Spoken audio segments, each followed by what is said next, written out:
முன்னாடி போனால் இங்கே தானே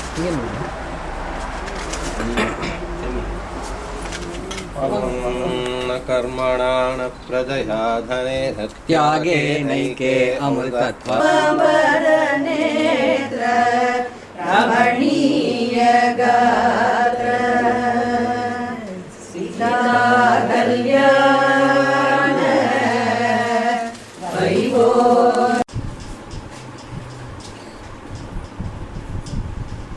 लक्ष्म्या सह ऋषिकेशः देव्या कारुण्यरूपया रक्षकः सर्वसिद्धान्ते वेदान्तेऽपि च गीयते.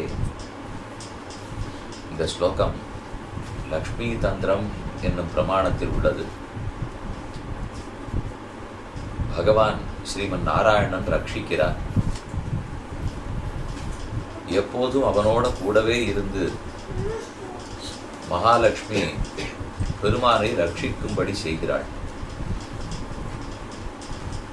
லக்ஷ்மி தேவி இல்லாத போது பகவானுக்கு நம்முடைய தோஷங்கள் கண்ணில் பட்டு அதனால் தண்டிக்கலாம். அவள் அருகே இருந்தாளானால் பகவான் கருணையாக உருவெடுத்தவனாய் கருணாநிதியாக நம் அனைவரையும் ரட்சிக்கிறார். இப்படிப்பட்ட லக்ஷ்மியினுடைய வைபவத்தை திருமந்திரம், துவயம், சரமஸ்லோகம் என்கிற 3 ரகசியங்களும் ஆச்சரியமாக விளக்குகின்றன. இந்த 3 ரகசியங்களுக்குள்ளும் துவயமந்திரத்துக்கு தனி ஏற்றம். ஒருவன் மோட்சத்துக்கு போகணும் என்கிற விருப்பம் இருந்தால் அவன் கண்டிப்பாக ரகசியத்திரைய ஞானம் பெற வேண்டும். நாம் எங்கெங்கோ ஆடுகிறோம், ஓடுகிறோம், பல வருஷங்கள் வேலைக்கு போய் கழிச்சுடுறோம். ஆனால் மோட்சத்துக்கு போகணுங்கிற விருப்பமோ அல்லது அதற்குரிய ரகசியத்திரயத்தை தெரிஞ்சுக்கணும் என்கிற ஆசையோ ஏற்படுவது சிரமமாக உள்ளது. இப்ப நம்மில் எத்தனை பேருக்கு ரகசியத்திரயம் தெரியும்? அதன் அர்த்தம் தெரியுமா? அதன்படி ஜீவன் வாழ்கிறானா என்றால் அநேகமாக பலரும் கேட்பதில்லை. ஆனால் அனைவரும் ஸ்ரீ வைஷ்ணவர்கள் தான். அப்படின்னா வெளிப்படையாக சில அடையாளங்களோடு இருக்கிறோம்.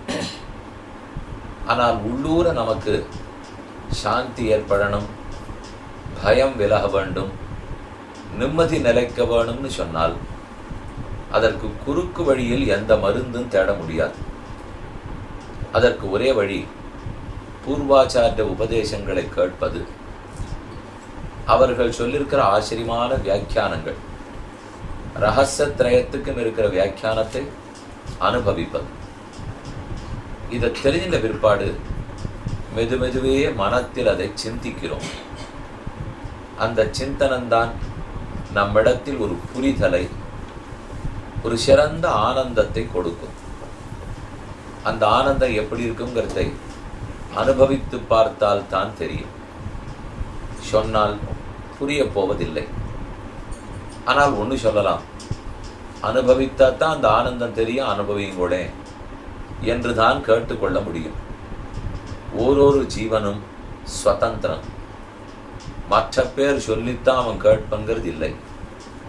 அவனுக்காகவே செய்யணும்னு தோணினாலே ஒழிய யாரும் செய்ய போவதில்லை. நம் ஆழ்வார்களும் ஆச்சாரியர்களும் எத்தனையோ கிரந்தங்களை சாதித்திருந்தாலும் அனைத்தும் ரகசியத்திரயத்துக்குள் அடக்கம் என்று தான் ஒத்துக்கொள்கிறார்கள். ந வேதாந்தாது சாஸ்திரம், ந மதுமதனாது தத்துவம் அகிலம், ந சத்வாது ஆரோக்கியம், நோ துவயவச்சனதா க்ஷேமகரணம். இது ஸ்ரீ வேதாந்த தேசிகனுடைய ரகசியத்திரய சாரத்து ஸ்லோகம். சாஸ்திரம்னு சொன்னால் வேதாந்தமான உபனிஷத்துக்கு மேலே சாஸ்திரம் இல்லை. தத்துவம்னு சொன்னால் திருப்பார்க்கடலை கடைந்த பகவான் ஸ்ரீமன் நாராயணன், அவனுக்கு மேலே தத்துவம் இல்லை. ந சத்வாது ஆரோக்கியம், நம் உடம்பு ஆரோக்கியத்துக்கு சத்துவகுணத்துக்கு மேலே உயர்ந்த மருந்தில்லை. ந துவயவச்சனதா க்ஷேமகரணம். துவய மகாமந்திரத்தை விட சம்சாரத்தை அழித்து முக்தி அடைவதற்கு, க்ஷேமத்தை கொடுப்பதற்கு வேறொரு வழி இல்லை. என்ன அந்த சுவாமி சாதிக்கிறார்? அப்ப துவயமந்திரத்துக்கு அத்தனை ஏற்றம். திருமந்திரத்திலும் சரம ஸ்லோகத்திலும் கூட பிராட்டியினுடைய சம்பந்தம் மறைத்துத்தான் சொல்லப்பட்டுள்ளது. ஆனால் துவயத்தில் வியக்தமாக தெளிவாக கூறப்பட்டுள்ளது. திருமந்திரம் 8 எழுத்து மந்திரம், சரம ஸ்லோகம் ஒரே ஸ்லோகம். இந்த ரெண்டுத்தில் லக்ஷ்மி சம்பந்தம் இருக்கான்னு பார்த்தால் நேரடியாக இல்லை. பிரணவத்தை சொல்லி நமோ நாராயணாய திருமந்திரம், நாராயணாயான்னு தான் இருக்கு, ஸ்ரீமன் நாராயணாயன்னு இல்லை. சரமஸ்லோகம் சர்வதர்மானு பரித்யஜ்ய மாமேகம் சரணம் பிரஜ அகம் துவா சர்வபாபேப்யோ மோக்ஷயிஷ்யாமி மா சுச்சா. மாம் பிரஜ, என்னை சரணமாக பற்று, அகம் மோக்ஷயிஷ்யாமி, நான் உன்னை விடுவிக்கிறேன். இப்படின்னெல்லாம் கண்ணன் சொல்லியிருக்கிறது. மாம்ங்கிற இடத்திலோ அகங்கிற இடத்திலோ பிராட்டியோட கூடிய என்னை என்று பகவான் சொல்லவில்லை, என்னைன்னு தான் சொல்லியிருத்தான். அதுதான் அர்த்தமே தவிர அது லக்ஷ்மி விசிஷ்டனான ஸ்ரீமன் நாராயணனை தான் சொல்லும். ஆனா வெளிப்படையா சப்தம் இல்லையோ இல்லையோ. திருமந்திரத்திலையும் சொல்லில்லை, சரம ஸ்லோகத்திலையும் சொல்லில்லை. துவயத்தில் தான் நேரடியான சப்தங்கள் உள்ளன. ஸ்ரீமன் நாராயண சரணவ் என்று முன்வாக்கியம், ஸ்ரீமதே நாராயணாய என்று பின்வாக்கியம். ரெண்டு இடத்துலையும் ஸ்ரீமன் ஸ்ரீமதே என்று பிராட்டி சம்பந்தத்தோடையே சொல்லி சொல்லும். ஆகையால் துவயத்துக்கு தனி சிறப்பு. திருமந்திரமாகட்டும், துவயமாகட்டும், சரமஸ்லோகமாகட்டும், இவை அத்தனையும் என்ன சொல்ல வந்தன? பெருமானுடைய கல்யாண குணங்களை சொல்லி அவனிடத்தில் சரணாகதி பண்ணுவோம். கல்யாண குண விசிஷ்டனான பெருமானுக்கே அனைத்து கைங்கரியங்களையும் செய்வோம்.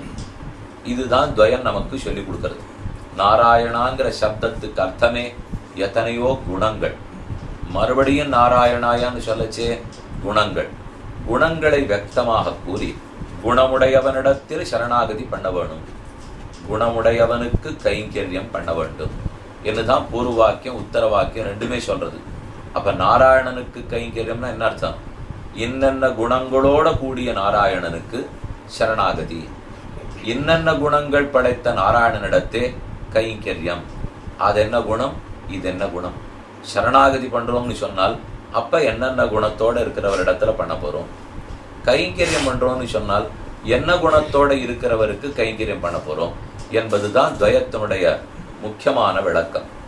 நாம் இப்ப கடந்த 3 நாட்களாக பகவானுடைய கல்யாண குணங்களை அனுபவித்து வருகிறோம். அதில் முதல் நாள் பரவாசுதேவன் எம்பெருமான் வைகுண்டநாதன் குணங்களோடே வீற்றிருக்கிறார். பொதுவாக பிரம்மம் சகுணமா நிர்குணமா என்று பார்த்து ஸ்ரீ பராசர பட்டர் சாதித்த விஷ்ணு சஹஸ்ரநாம வியாக்கியான அவதாரிகையின்படி பிரம்மம் சகுணம்தான், குணமுடையதுதான் பிரம்மம் அப்படின்னு பல பிரமாணங்களையும் யுக்திகளையும் கொண்டு முதல் நாள் பார்த்தோம். அடுத்த நாள் வியூகத்தின் 6 கல்யாண குணங்கள், ஞானபல ஐஸ்வர்ய வீர்ய சக்தி தேஜஸ், இதெல்லாம் சங்கர்ஷண பிரத்யும்ன அனிருத்தர்களிடத்தே சம்ஹாரத்துக்கும் சிருஷ்டிக்கும் ஸ்திதிக்கும் எப்படி இருக்கு அப்படிங்கிறத பார்த்தோம். அப்புறம் நேற்றைய தினம் விபவாவதாரத்தில் இருந்த எண்ணிறந்த குணங்கள், பரத்வம் சௌலபியம், மேன்மையப்படி எளிமையப்படி, மேன்மைக்கும் அவர்தான் எல்லை, எளிமைக்கும் அவர்தான் எல்லை, பத்துடை அடியவர்க்கு எளியவன், பிறர்களுக்கரிய வித்தகன். பக்தி இருக்கிறவாளுக்கு ஒரு துளி பக்தி இருந்தாலும் அவர்களுக்கு எளியவனாக இருக்கிறான். பரமசுலபன், கண்ணன் அப்படித்தான் இருந்தான் என்கிற அளவுக்கு நேத்திக்கு பார்த்துட்டோம். இனிமே அதற்கு மேல தெரிஞ்சுக்க வேண்டியது, இப்படி பெருமான் ஓரொரு நிலையிலும் கல்யாண குணங்களோட இருப்பனானால் குணவிசிஷ்ட நடத்தல நாம என்ன பண்ணணும்? அதான் அடுத்த கேள்வி வரும். அவர் பரத்துவமுடையவர்னு தெரிஞ்சுட்டோம், சௌலபியமுடையவர்னு தெரிஞ்சுட்டோம். அப்படி என்றால் நாம் என்ன செய்ய வேண்டும்? சரணாகதி செய்ய வேண்டும். ஏன் செய்ய வேண்டும்னால் அதைத்தான் விபீஷணன் ரொம்ப ஆச்சரியமா விளக்கியிருக்கார். துவயத்திலும் அது விளக்கப்படுகிறது, ஆழ்வார்களுடைய பாசுரங்களையும் அதே ரீதியில தான் இருக்கு. இந்த விஷயங்களை என்னான்னு இன்னைக்கு நாம பார்ப்போம். சரணம்னு சொல்லிட்டு போறச்சே சில குணங்கள் அவரிடத்தில் உள்ளன. அவை அவை நாம கைங்கரியம் பண்ண போகும்போது வேற சில குணங்கள் அவரிடத்தில் உள்ளன. அவை அவை சரணாகதிக்கு உபயுக்தமான கல்யாண குணங்கள் எவை, கைங்கரியத்தை பண்றதுக்கு தேவையான கல்யாண குணங்கள் எவை. இது பூர்வ வாக்கியத்தில் சிலது இருக்கு, உத்தர வாக்கியத்தில் சிலது இருக்கு. ரெண்டையும் பார்ப்போம். முதல்ல பரத்வமுடையவன் சௌலபியமுடையவன் பார்த்துட்டோம். அப்படி இருக்கிறவன்ட்டு தான் நம்ம சரணாகி பண்ண முடியும். இதே விஷயத்தை தான் விபீஷணன் ஆகாச மார்க்கத்துல பறந்து வந்தான். திருப்புல்லானி கரையிலே ராமன் எழுந்தருளி இருந்தார். ராமா சரணம்னு சொல்லிட்டு வரார். நிவேதயத மாம் க்ஷிப்ரம் விபீஷணம் உபஸ்திதம் சர்வலோக சரண்யாய ராகவாய மகாத்மனே. இந்த ஸ்லோகம் அழகான ஸ்லோகம். நிவேதயத்தை நான் வந்திருக்கேன்னு போய் சொல்லுங்க. சுக்ரீவன் முதலான குரங்குகள்லாம் நின்றுட்டு இருக்கா. ராமன்கிட்ட சரணம்னு இவன் நேர போனா தப்பு. ஒரு பாகவதன் மூலமா தான் பத்தணும். அதுக்காகத்தான் சுக்ரீவனிடத்துல வந்து நின்றுட்டான். தரையில கால வைக்கல, ஆகாசத்திலேயே நின்றான். நின்று கைகூப்பி பிரார்த்திக்கிறான். நிவேதயத்தை நான் வந்திருக்கேங்கிறத போய் சொல்லுங்கள். 4 நாள் கழிச்சு சொல்றோம் இல்லை. க்ஷிப்ரம் நிவேதயத்தை ஷடக்கென உடனே நான் வந்திருக்கேன்னு போய் சொல்லுங்க. யாருக்கு சொல்லணும்னு சுக்ரீவன் கேட்கிறான். மகாத்மனே ராகவாய மகாத்மனே க்ஷிப்ரம் நிவேதயத்தை மகாத்மாவான ராமனிடத்தில் போய் சொல்லுங்கள். இவன் அடுத்தது பதில் கேட்டான். அவர் மகாத்மானால் நீ துராத்மாவாச்சே, துராத்மா சொன்னதை மகாத்மாவிடத்தில் ஏன் சொல்ல வேண்டும் என்று ஆக்ஷேபம். அதுக்கு விபீஷன் பதில் சொல்றான். அவன் மகாத்மா மட்டுமல்ல, ராகவாய அப்படின்னா ரகுகுலத்தில் பிறந்தவர்னு பொருள். ரகுகுலத்துல பிறக்கிறார்னாலே எளியவர்னு தான் அர்த்தம். மகாத்மான்னு சொன்னா ரொம்ப உயர்ந்தவர். நம்மோட ஒருத்தரா கொண்டு பிறந்திருக்காருன்னு சொன்னால் அப்ப எளியவர். நான் துராத்மா தான் சுக்ரீவா வாஸ்தவம். ஆனா இந்த துராத்மாக்களையும் ரட்சிக்கணுங்கிறதுக்காகத்தானே எளிமையோட ரகுகுலத்துல பிறந்திருக்கார். அப்ப நீ என்னை பத்தி அவர்கிட்ட போய் சொல்லலாம். மகாத்மாவிடத்தில் சொல்லு, ரகுகுலத்தில் பிறந்த சுலபனிடத்தில் சொல்லு. மகாத்மனேங்கிறதுனாலே பரத்வமுடையவனிடத்துல சொல்லுன்னு அர்த்தம். ராகவாயங்கிறதுனாலே சௌலபியமுடையவனிடத்துல சொல்லுன்னு அர்த்தம். என்ன சொல்லணும்னு இன்னும் சொல்லலையே. நிவேதயத க்ஷிப்ரம் நிவேதயத மகாத்மனே ராகவாய நிவேதயத. பரமாத்மாவாக பரத்வமுடையவனாய் சௌலபியமுடையவனாய் இருந்துட்டா சொல்லணுமா? அதனால என்ன இப்போன்னா சொல்லணுமே. பரத்வமும் சௌலபியமும் இருந்தால் அவன் சர்வலோக சரண்யனாகிறான். சரண்யனால் யாராலும் பற்ற தகுந்தவன். சர்வலோக சரண்யன் அனைவராலும் பற்ற தகுந்தவன். இன்னார் இணையாருங்கிற வித்தியாசம் இல்லாமல் தாழ்ந்தவர்களும் பற்றலாம், உயர்ந்தவர்களும் பற்றலாம், யாரும் பற்றலாம். நேற்று வரை துராத்மாவா இருந்தா அவனும் பற்றலாம். இன்னிலிருந்து திருந்தினால் தாராளமா பற்றலாம். அதனாலே இன்னா நினையாருங்கிற வாசி பாராமல் அனைவருக்கும் சரண்யனாக உள்ளான். அசரண்ய சரண்யன்னு நேற்றுக்கு பார்த்த முடியும். அனைவருக்கும் சரண்யனாக உள்ளான். அப்படிப்பட்ட பெருமானிடத்துல போய் நான் வந்திருக்கேன்னு சொல்லுங்க. திரும்ப ஸ்லோகம் சொல்றேன். நிவேதயத மாம் க்ஷிப்ரம் விபீஷணம் உபஸ்திதம் சர்வலோக சரண்யாய ராகவாய மகாத்மனே. ரகுகுலத்தில் பிறந்தவனிடத்துல சொல்லுங்க, மகாத்மாவிடத்துல சொல்லுங்க, விபீஷணன் வந்திருக்கான்னு சொல்லுங்க, அனைவராலும் பற்றத்தகுந்த ராமனிடத்தில் சொல்லுங்கள். ஆனா ஆச்சரியம், என்ன சொல்லணும்னு மட்டும் அந்த ஸ்லோகத்தில் இல்லை. மற்ற எல்லாத்தையும் சொல்லிட்டான். விபீஷணன் வந்திருக்கேன், மகாத்மாவிடத்தில் ரகுகுலத்திடத்தே சீக்கிரமா போய் சொல்லுங்கோ, நாழி ஆக்காதீங்கோ, எல்லாத்தையும் சொல்லிட்டு இன்னது சொல்லணுங்கிறத விண்ணப்பிக்க வேண்டாமோ? அது அங்க இல்லவே இல்லை. அதை சுக்ரீவன் கேட்க மாட்டாரா? எதற்காக வந்திருக்காயினால் விபீஷணன் வந்திருக்கான்னு சர்வலோக சரண்யனிடத்துல போய் சொல்லுங்க. இந்த வார்த்தைகள் போரும். இதற்கு மேல் ராமனுக்கு வார்த்தை தேவையில்லை. இதுவே அதிகம். ஒருத்தர் முன்னாடி வந்து நின்னால் அவன் உள்ளத்தை படித்து விடக்கூடியவன் ராமன். அப்படி இருக்கிறச்சே நான் இவ்வளவு வார்த்தை வேற சொல்லிட்டேனே. பரத்வமுடையவன் சௌலபியமுடையவன் சர்வலோக சரண்யன். அப்ப அவனிடத்துல நான் என்ன பண்ண வர முடியும்? சர்வலோக சரண்யனிடத்தே லோகத்துக்குள் ஒருத்தனான நான் சரணாகதி தானே பண்ண முடியும். வேற என்ன செய்ய முடியும்? எந்த கோவிலுக்கு திருப்பணிக்காக கேட்டாலும் கொடுக்கக்கூடியவராமே அந்த சுவாமி. அவர் அடியன் பார்க்கணும்னு விருப்பப்படுறேன், ஒரு பேட்டி வாங்கி கொடுக்க முடியுமா அப்படின்னு கேட்டா என்ன அர்த்தம்? இப்போ அதுக்கு தான் போறேன்னு அர்த்தம். எதை சொல்லி கேட்கிறேனோ அப்ப அதுதானே பயன். இல்லைன்னா இப்போ யார் என்ன கேட்டாலும் கொடுப்பறாமே இந்த சுவாமி, அவர்கிட்ட நான் குத்துச்சண்டையை பத்தி பேசலான் இருக்கேன் சொல்லுவா? சொல்ல மாட்டோமோ இல்லையோ? என்னன்னு அவரை நாம சொல்றோமோ அப்ப அதன் பயனாகத்தானே போறோம். அப்ப என்ன சொல்லியிருக்காரு? இப்ப சர்வலோக சரண்யாய எல்லாரும் பற்றலாமாமே, பற்றிலார் பற்ற நின்றவன் ஆருக்கும் பற்றா இருக்கிறவராமே, அவரிடத்துல நான் வந்திருக்கேன்னு சொல்லுங்கள், நாள் பற்ற வந்திருக்கிறேன் என்றுதான் பொருள். தளிகை பண்ற உள்ளுக்குள்ள போயிருக்காளே, என்ன பண்றாள்னா குளிக்கிறாள்னு சொல்ல மாட்டா, தளிகை பண்றாள்னு தான் சொல்லுவா. படுக்கிற உள்ளுக்குள்ள போயிருக்காளே என்ன பண்றாள்னா தூங்குறாள் தான் சொல்லுவா. வேற என்ன சொல்ல போறோம்? இப்போ பகவத் தியானம் பண்ணிருக்காருன்னா சொல்லுவா இல்லையே. தூங்குற உள்ள தூங்க போறோம், சாப்பிட்ற உள்ள சாப்பிட போறோம், தளி பண்ற உள்ள தளி பண்ண போறோம், அதே குளிக்கிற உள்ள குளிக்க போறோம். எங்கெங்க இதோ அதது. அதே போல சர்வலோக சரண்யனிடத்தில் சொல்லுங்கள் என்ற போதே ராமனிடத்துல சரணாகதி பண்ணத்தான் வந்திருக்கேன் என்பது தெளிவு. அங்கேயும் என்ன 2 சப்தம் இருக்கு? பரத்வமுடையவன், சௌலபியமுடையவன். இந்த 2 இருந்தால்தான் சர்வலோக சரண்யனாக முடியும். ஏன்னு பார்ப்போம். ஒரு சிலருக்கு சரண்யனாகணும்னு வச்சுக்கோ. இப்ப பிரம்மா போன்ற தேவர்கள் ரொம்ப உயர்ந்தவன், நித்தசூரிகள், அவர்களால பற்ற தகுந்தவனா இருக்கணும்னா பரத்தம் இருந்தாலே போதும், சௌலபியம் தேவையில்லை. நம்மால பற்ற தகுந்தவனா இருக்கணும்னா சௌலபியம் இருந்தால் போதும், பரத்தம் தேவையில்லை. ஏன் பரத்தமும் சௌலபியமும் இருக்கு? முதல் கருத்து, அப்பதான் அனைவராலும் பற்ற தகுந்தவனா இருக்க முடியும். தேவானாம் தானவானாஞ்ச சாமான்யம் அதிதைவதம் கண்ணாவான் என்னும் மண்ணு கண்ணாவான் தன்னார் வேங்கட விண்ணோர் வெற்பனே என்ன ஆழ்வாருடைய பாசனம். பகவான் கண் ரக்ஷகன், மண்ணோருக்கும் விண்ணோருக்கும் ரக்ஷகன், இன்னார் இணையாருங்கிற வேறுபாடு இல்லாமல் அனைவராலும் பற்ற தகுந்தவன். நாமும் பற்றலாம், தேவர்களும் பற்றலாம். அவர்கள் பற்ற அளவுக்கு உயர்ந்தவன், நாம பற்ற அளவுக்கு எளியவன். ஆகவே ரகுகுல திலகனிடத்தே மகாத்மாவிடத்தே சொல்லுங்கோள். அப்படின்னா சரண்யனா ஒருத்தர் இருக்கணும்னா மேன்மை எளிமையும் இருக்கணும், சேர்ந்து இருக்கணும். ஒன்னு இருந்தா மட்டும் போராது. பெரியவா பத்திரத்துக்கு மேன்மை, எளியவர்கள் பத்திரத்துக்கு எளிமை. இது ஒரு கருத்து.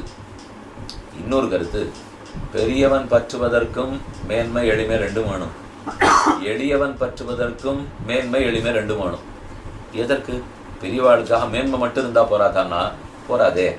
என்னதான் பிரம்மாவே சரணாகதி பண்ண வந்திருந்தாலும் பெருமானுடைய பெருமையோட ஒப்பிட்டு பார்த்தால் அவர் எம்மாத்திரம் ஒண்ணும் இல்லை. அவரும் சம்சாரத்துக்குள்ளதான் தவிச்சிட்டு இருக்காரு. இப்போ பிரம்மாங்கிறதுக்காக என்ன, பெருமாளை சேவிக்க போற வரிசையிலே அவர் ஒரு 10 ஆள் முன்னாடி இருக்கார், அடி 10 ஆள் பின்னாடி இருக்கேன், அவ்வளவுதான் வித்தியாசம். என்னை விட அவர் முன்னாடி இருக்காரே தவிர அவரோட ஒப்பிட்டு பார்க்கும்போது என்ன. அதனால பிரம்மா பற்றணும்னாலும் பரத்தம் மட்டும் இருந்துட போறாது, சௌலபியம் இருந்தால் தான் பிரமனே பற்ற முடியும். நமக்கு பாருங்க, சௌலபியம் இருந்தா போருமேன்னா போரும். சுலபமனா இருக்கிற எல்லாரையும் நாம போய் சரணாதி பண்ணிடலாமா? எழுத்து வீட்டுக்காரர் ஒருத்தர் இருக்கார், ரொம்ப சுலபம், எப்போ வேணா கதவு திறந்துருக்கு, போகலாம், பார்க்கலாம், பேசலாம். அப்படியே சட்டுன்னு காலை பிடிச்சுட்டோம்னா சரணாதி பண்ணிடலாம். பண்ணலாமான்னா பண்ணலாம். அப்புறம் அவர் என்ன தருவார்? தர்றதுக்கு அவர்கிட்ட ஒண்ணுமே இல்லையே, பரத்தமே இல்லையோ இல்லையோ. மோட்சத்தை கொடுக்கணும்னா பரத்தம் வேணுமே. அதே பரத்தம் இருக்குங்கிறதுக்காக வைகுந்தத்திலே உட்காண்டா எழுத்து வீட்டுக்கு வந்தா தானே பற்ற முடியும். அப்ப பக்கத்துல இருந்தா தான் பற்ற முடியும். எளிமை தேவை. பற்றினா மட்டும் போராது, பற்றிவனவன் வேண்டுவதை கொடுக்கும் வலிமை தேவை. அதற்கு பரத்தம் தேவை. ஆக பரத்தம் சௌலபியம் 2 இருந்தால்தான் நமக்கு காரியகரம். அப்பதான் நாம விருப்பப்பட்டதை பெருமானால கொடுக்கறதுக்கு முடியும். மோட்சம் கொடுக்கணுமே, அதுக்கு மேன்மை வேணும். மோட்சம் கொடுக்குறேன்னு வைகுந்தத்தில் அமர்ந்திருக்காருன்னு வச்சுப்போம். நீங்க எல்லாரும் சரணாதி பண்ணுங்க, நான் மோட்சம் கொடுக்குறேன், நீங்க எல்லாம் வைகுந்தத்துக்கு வந்துடலாம், கவலைப்படாதீங்கன்னு பெருமாள் சொன்னார். சரி சுவாமி, எங்க வந்து பண்ணலான்னு கேட்டோம். வைகுந்தத்துல வந்துடனா பண்ணிடலாம் அப்படின்னாருன்னா, வைகுந்தத்துக்கு வரணும்னா சரணாதி பண்ணுங்க, ஆனா வைகுந்தத்துக்கு வந்து சரணாதி பண்ணுங்கன்னா எதை பண்றதுப்பா? வைகுந்தத்துக்கு போனாத்தான் சரணாதியே பண்ண முடியும், பண்ணாத்தான் வைகுந்தமே கிடைக்கும். அப்படின்னு எனக்கு கிடைக்கவே போறது இல்லைன்னு அர்த்தம். ஏன்னா அவர் அங்கேயே உட்காந்து இங்க வர்றதுக்கு இங்க வந்து சரணாதி பண்ணிருந்தாருன்னா எப்படி போவோம்? நாம இருக்கிற இடத்துக்கு வந்து நம்மளை ஏற்றின்னு அழைச்சின்னு போனா தான் இது நடக்குமே தவிர, அவர் இருக்கிற இடத்துல உட்கார்ந்தா எட்டாக்கனின்னு அர்த்தம். எட்டாத கனிகளை நம்மால பறிக்கிறதுக்கு முடியாது. அதுக்கு தான் அங்கேயே இருக்காமல் இறங்கி வரார், சௌலபியத்தை காட்ட, நாம் எளிதில் பற்றலாம் என்பதற்காக. பற்றின பிற்பாடு நமக்கு வேண்டியதை கொடுக்கணும் இல்லையோ, அதற்கு பரத்தத்தோட உள்ளார். இந்த 2 வகையான குணங்களைத்தான் இப்ப நம்ம முக்கியமா தெரிஞ்சுக்கணும். பூர்வ வாக்கியத்துல ஒரு வகை குணங்கள், உத்தர வாக்கியத்தாலே மற்றொரு வகை குணங்கள். பூர்வ வாக்கியம்ங்கிறது ஸ்ரீமன் நாராயண சரணம்னு ஆரம்பிக்கிறது. துவயத்தில் முன் வாக்கியம் பின் வாக்கியம்னு 2 வாக்கியங்கள். ஆச்சாரியனிடத்துல போய் பஞ்சசம்ஸ்காரம் பண்ணி கொள்ளும் போதுதான் ரகசியத்திரைய உபதேசம் கிட்டும். அந்த உபதேசத்தை ஆச்சாரியன் மூலமாக பண்ணி கொண்டால்தான் மந்திரத்தை சொல்லும் யோக்கியதையே உண்டு. இல்லைனால் அந்த மந்திரத்தை புஸ்தகத்தில் படிச்சு வச்சுன்னா சொல்ல முடியாது, பக்கத்து வீட்டுக்காரர்கிட்ட கேட்டுன்னு சொல்ல முடியாது. அது அதற்குன்னு நியமிக்கப்பட்ட 74 சிம்ஹாசனாதிபதிகள் ராமானுஜர் ஏற்படுத்தி வச்சிருக்கார். அவர்களுடைய பரம்பரையில் வந்த ஒருத்தரிடத்துல தான் அதை பண்ணிக்க முடியும், அவர் தான் உபதேசிக்க முடியும். அந்த உபதேசத்தை பெற்றால்தான் ரகசியத்திரயத்தை நாம சொல்லவே முடியும். சொன்னால்தான் சரணாகதியே, ஆனால்தான் அறிவிப்பு மோட்சமே. ஆகையால் இது ரொம்ப நெருக்கமான தொடர்பு கொண்டது. ஆச்சாரியனிடத்துல போறோம், பஞ்சசம்ஸ்காரம் பண்ணி வைத்தார், ரகசியத்திரயத்தை உபதேசிச்சுட்டார். அதில் திருமந்திரம், துவயம், சரமஸ்லோகம். அந்த 3க்குள்ளும் முக்கியமானது துவயம். துவயத்தால் என்ன சொல்லப்படுறதுனால் இந்த 2 தான். இப்ப நான் மேலோட்டமா பரத்வம் சௌலபியம் 2 வேணும்னு சொன்னேன் இல்லையோ, அதனால ஆழ்ந்து பார்த்தோம்னால் ஆசிரியன சௌகரிய ஆபாதக கல்யாண குணங்கள், ஆசிரித காரிய ஆபாதக கல்யாண குணங்கள் என்ன 2 வகை.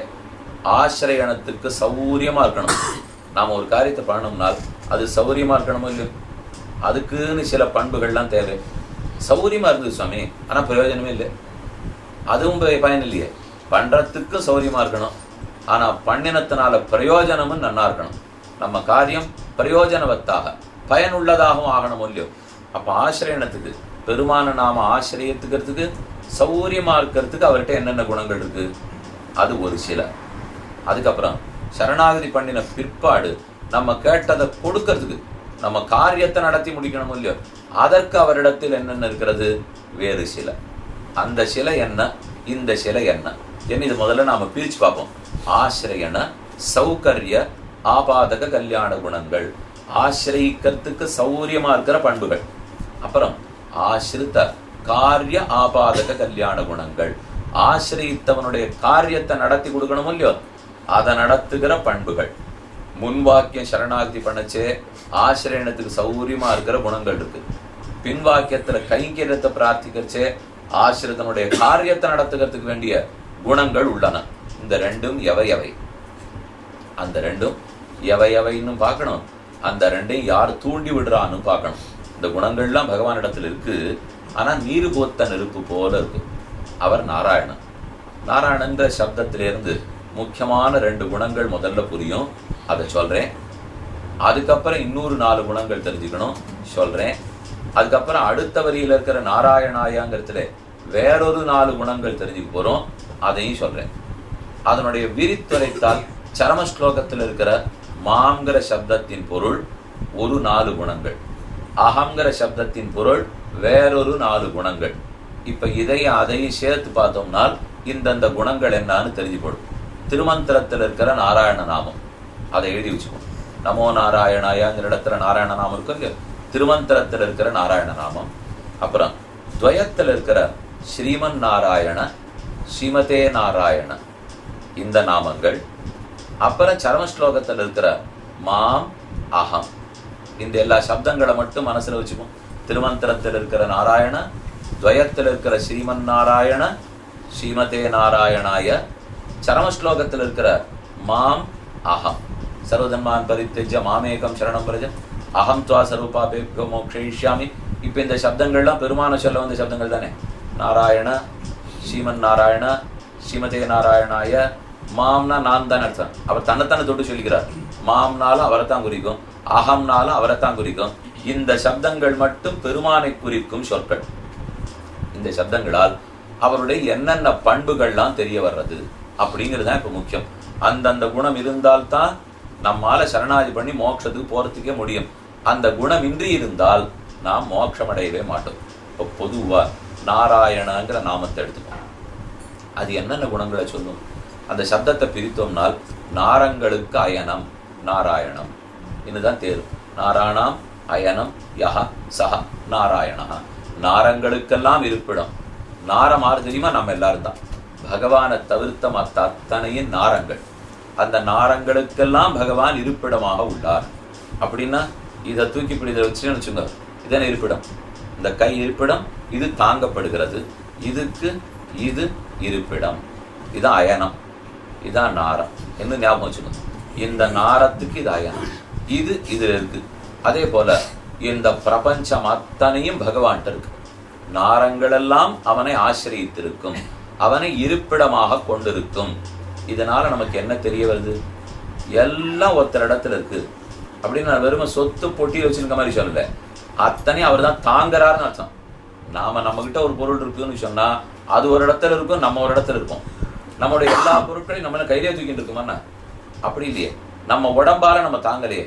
நல்ல வீடு வாங்கியிருக்கார், அவரே தாங்கிட்டு இருக்கார் அப்படி சொல்ல முடியாது. வீடு வாங்கி வீட்டுக்குள்ளதான் நம்ம இருக்க முடியுமே தவிர நாம வீட்டை தூக்கிட்டு இருக்க முடியும்? அப்ப வீடு அத்தனையும் நம்மள தாங்கிறது. ஆனா பகவானிடத்தில் வேறுபாடு, அனைத்தையும் அவர் தாங்குகிறார். நாரங்களுக்கு இருப்பிடம், அயனம்னா இருப்பிடம். பல இடத்துல அயனம் அயனம்னா ஆபோ நாராயதி புரோக்தாக ஆபோவை நரசூனவக என்று தண்ணீருக்கு ஆபக நாரம் என்று பெயர். தண்ணீரையே தனக்கு இருப்பிடமாக கொண்டு பெருமாள் சேனிச்சிருக்காரு இல்லை? தண்ணீர்ல சேனிச்சிருக்கிறவர் தானே க்ஷீரோதசாயி ஆதிசேஷ பர்யங்கத்தில் படுத்துட்டு இருக்கிறவர். அப்படின்னா நாராயணன் அப்படியே அர்த்தம் சொல்லலாம், தண்ணீரை தனக்கு இருப்பிடமாக கொண்டவர். ஆனா பொதுவான அர்த்தம் நாரங்களுக்கு அயனம். நாரங்கள் எது? ஆத்மாக்கள் எல்லாரும் அச்சேதனம் முழுக்க பகவான ஒழிந்த அத்தனைக்கும் அவர் தான் இருப்பிடம். அப்ப மொத்தத்துக்கு அவர் என்னவா இருக்கார்? ஆசிரியமா இருக்கார். இன்னும் சொன்னா ஆதாரமா இருக்கார். ஆதாரமா இருக்கார்னு சொன்னால் தாங்குகிறார்னு அர்த்தம். அப்ப மொத்தத்தையும் தாரகனாய் தாங்குகிறான். எல்லாத்தையும் அவர் தாங்குறார்னு சொன்னா அது என்ன பெருமை தானே. மொத்தத்தையும் தாங்குறாருன்னு எதுல சேர்க்கலாம்? ரொம்ப எளியவர் சுவாமி மொத்தத்தையும் தாங்கிட்டு இருக்காருன்னு சொல்ல முடியாது. ரொம்ப பெரியவரா இருந்தா தான் மொத்தத்தையும் தாங்குவார். அப்ப அனைத்தையும் அவர் தாங்குகிறார். அதனால தெரிஞ்சுக்கிறது பரத்வம், மேன்மை.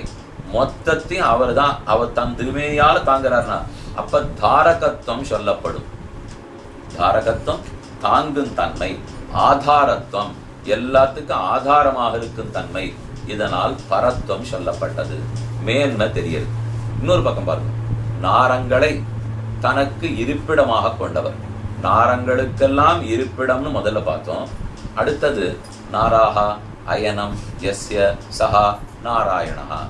நாரங்களெல்லாம் இருப்பிடம் யாருக்கோ அப்படின்னா இந்த மொத்த ஜனகத்துன்னு நாரம்னு பார்த்தோம். நாம ஒத்தத்திர நாரம்னு பார்த்தோம் இல்லையோ? நமக்குள்ள அவர் இருக்காருன்னு அர்த்தம். இப்போ நாம் எல்லாரும் அவரிடத்துல இருந்தோன்னு முதல்ல பார்த்தோம். அது மட்டும் இல்லை, இப்போ நமக்குள் அவர் இருக்கிறார். அவரெல்லாம் நமக்குள்ள புகுந்துட்டு இருக்கார். ஏன்னா ஒரு பொருளுக்குள்ளும் பெருமாள் புகுந்துட்டு இருக்காரு இல்லையோ? அப்ப பொருளுக்குள்ள அவர் இருக்கார். ஆச்சரியம். பொருளுக்கு வெளியில இருந்து தாங்குறார். பொருள்களுக்கு வெளியில இருந்தா தாங்குறார்னு அர்த்தம். பொருளுக்கு உள்ள இருக்கிறது எதுக்கு? வியாபிக்கிறார்னு அர்த்தம். உள்ள போனத்தானே நீக்கமர நிறைந்திருக்க முடியும். அது வியாபகத்துவம்.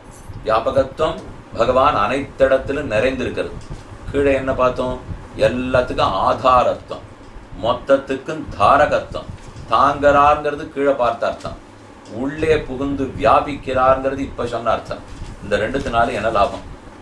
என்ன லாபம்னா, தாங்கணும்னு ஆசை, தாங்குறார். வெளியில இருந்தா தான் தாங்க முடியும். ரொம்ப பெரியவரா இருந்தா தான் வெளியில இருந்து தாங்க முடியும்.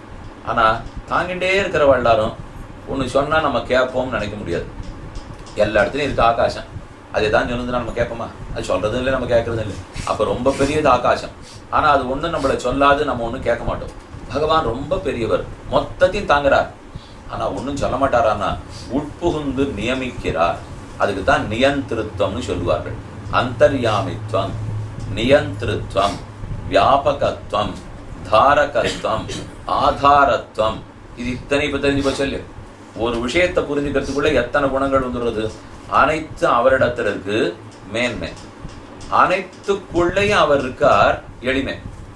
எல்லாத்துக்குள்ளேயும் இருக்காருனால் எவ்வளவு பெரியவர், இதுக்குள்ளே இருக்கு சுவாமி உட்காந்துருக்கணும் அப்படின்னு எளிமை தானே. யாரோ ஒரு பெரிய மனுஷர் நம்ம வீட்டுக்கு வந்து 4 நாள் இருக்காருன்னு வச்சுங்களேன்.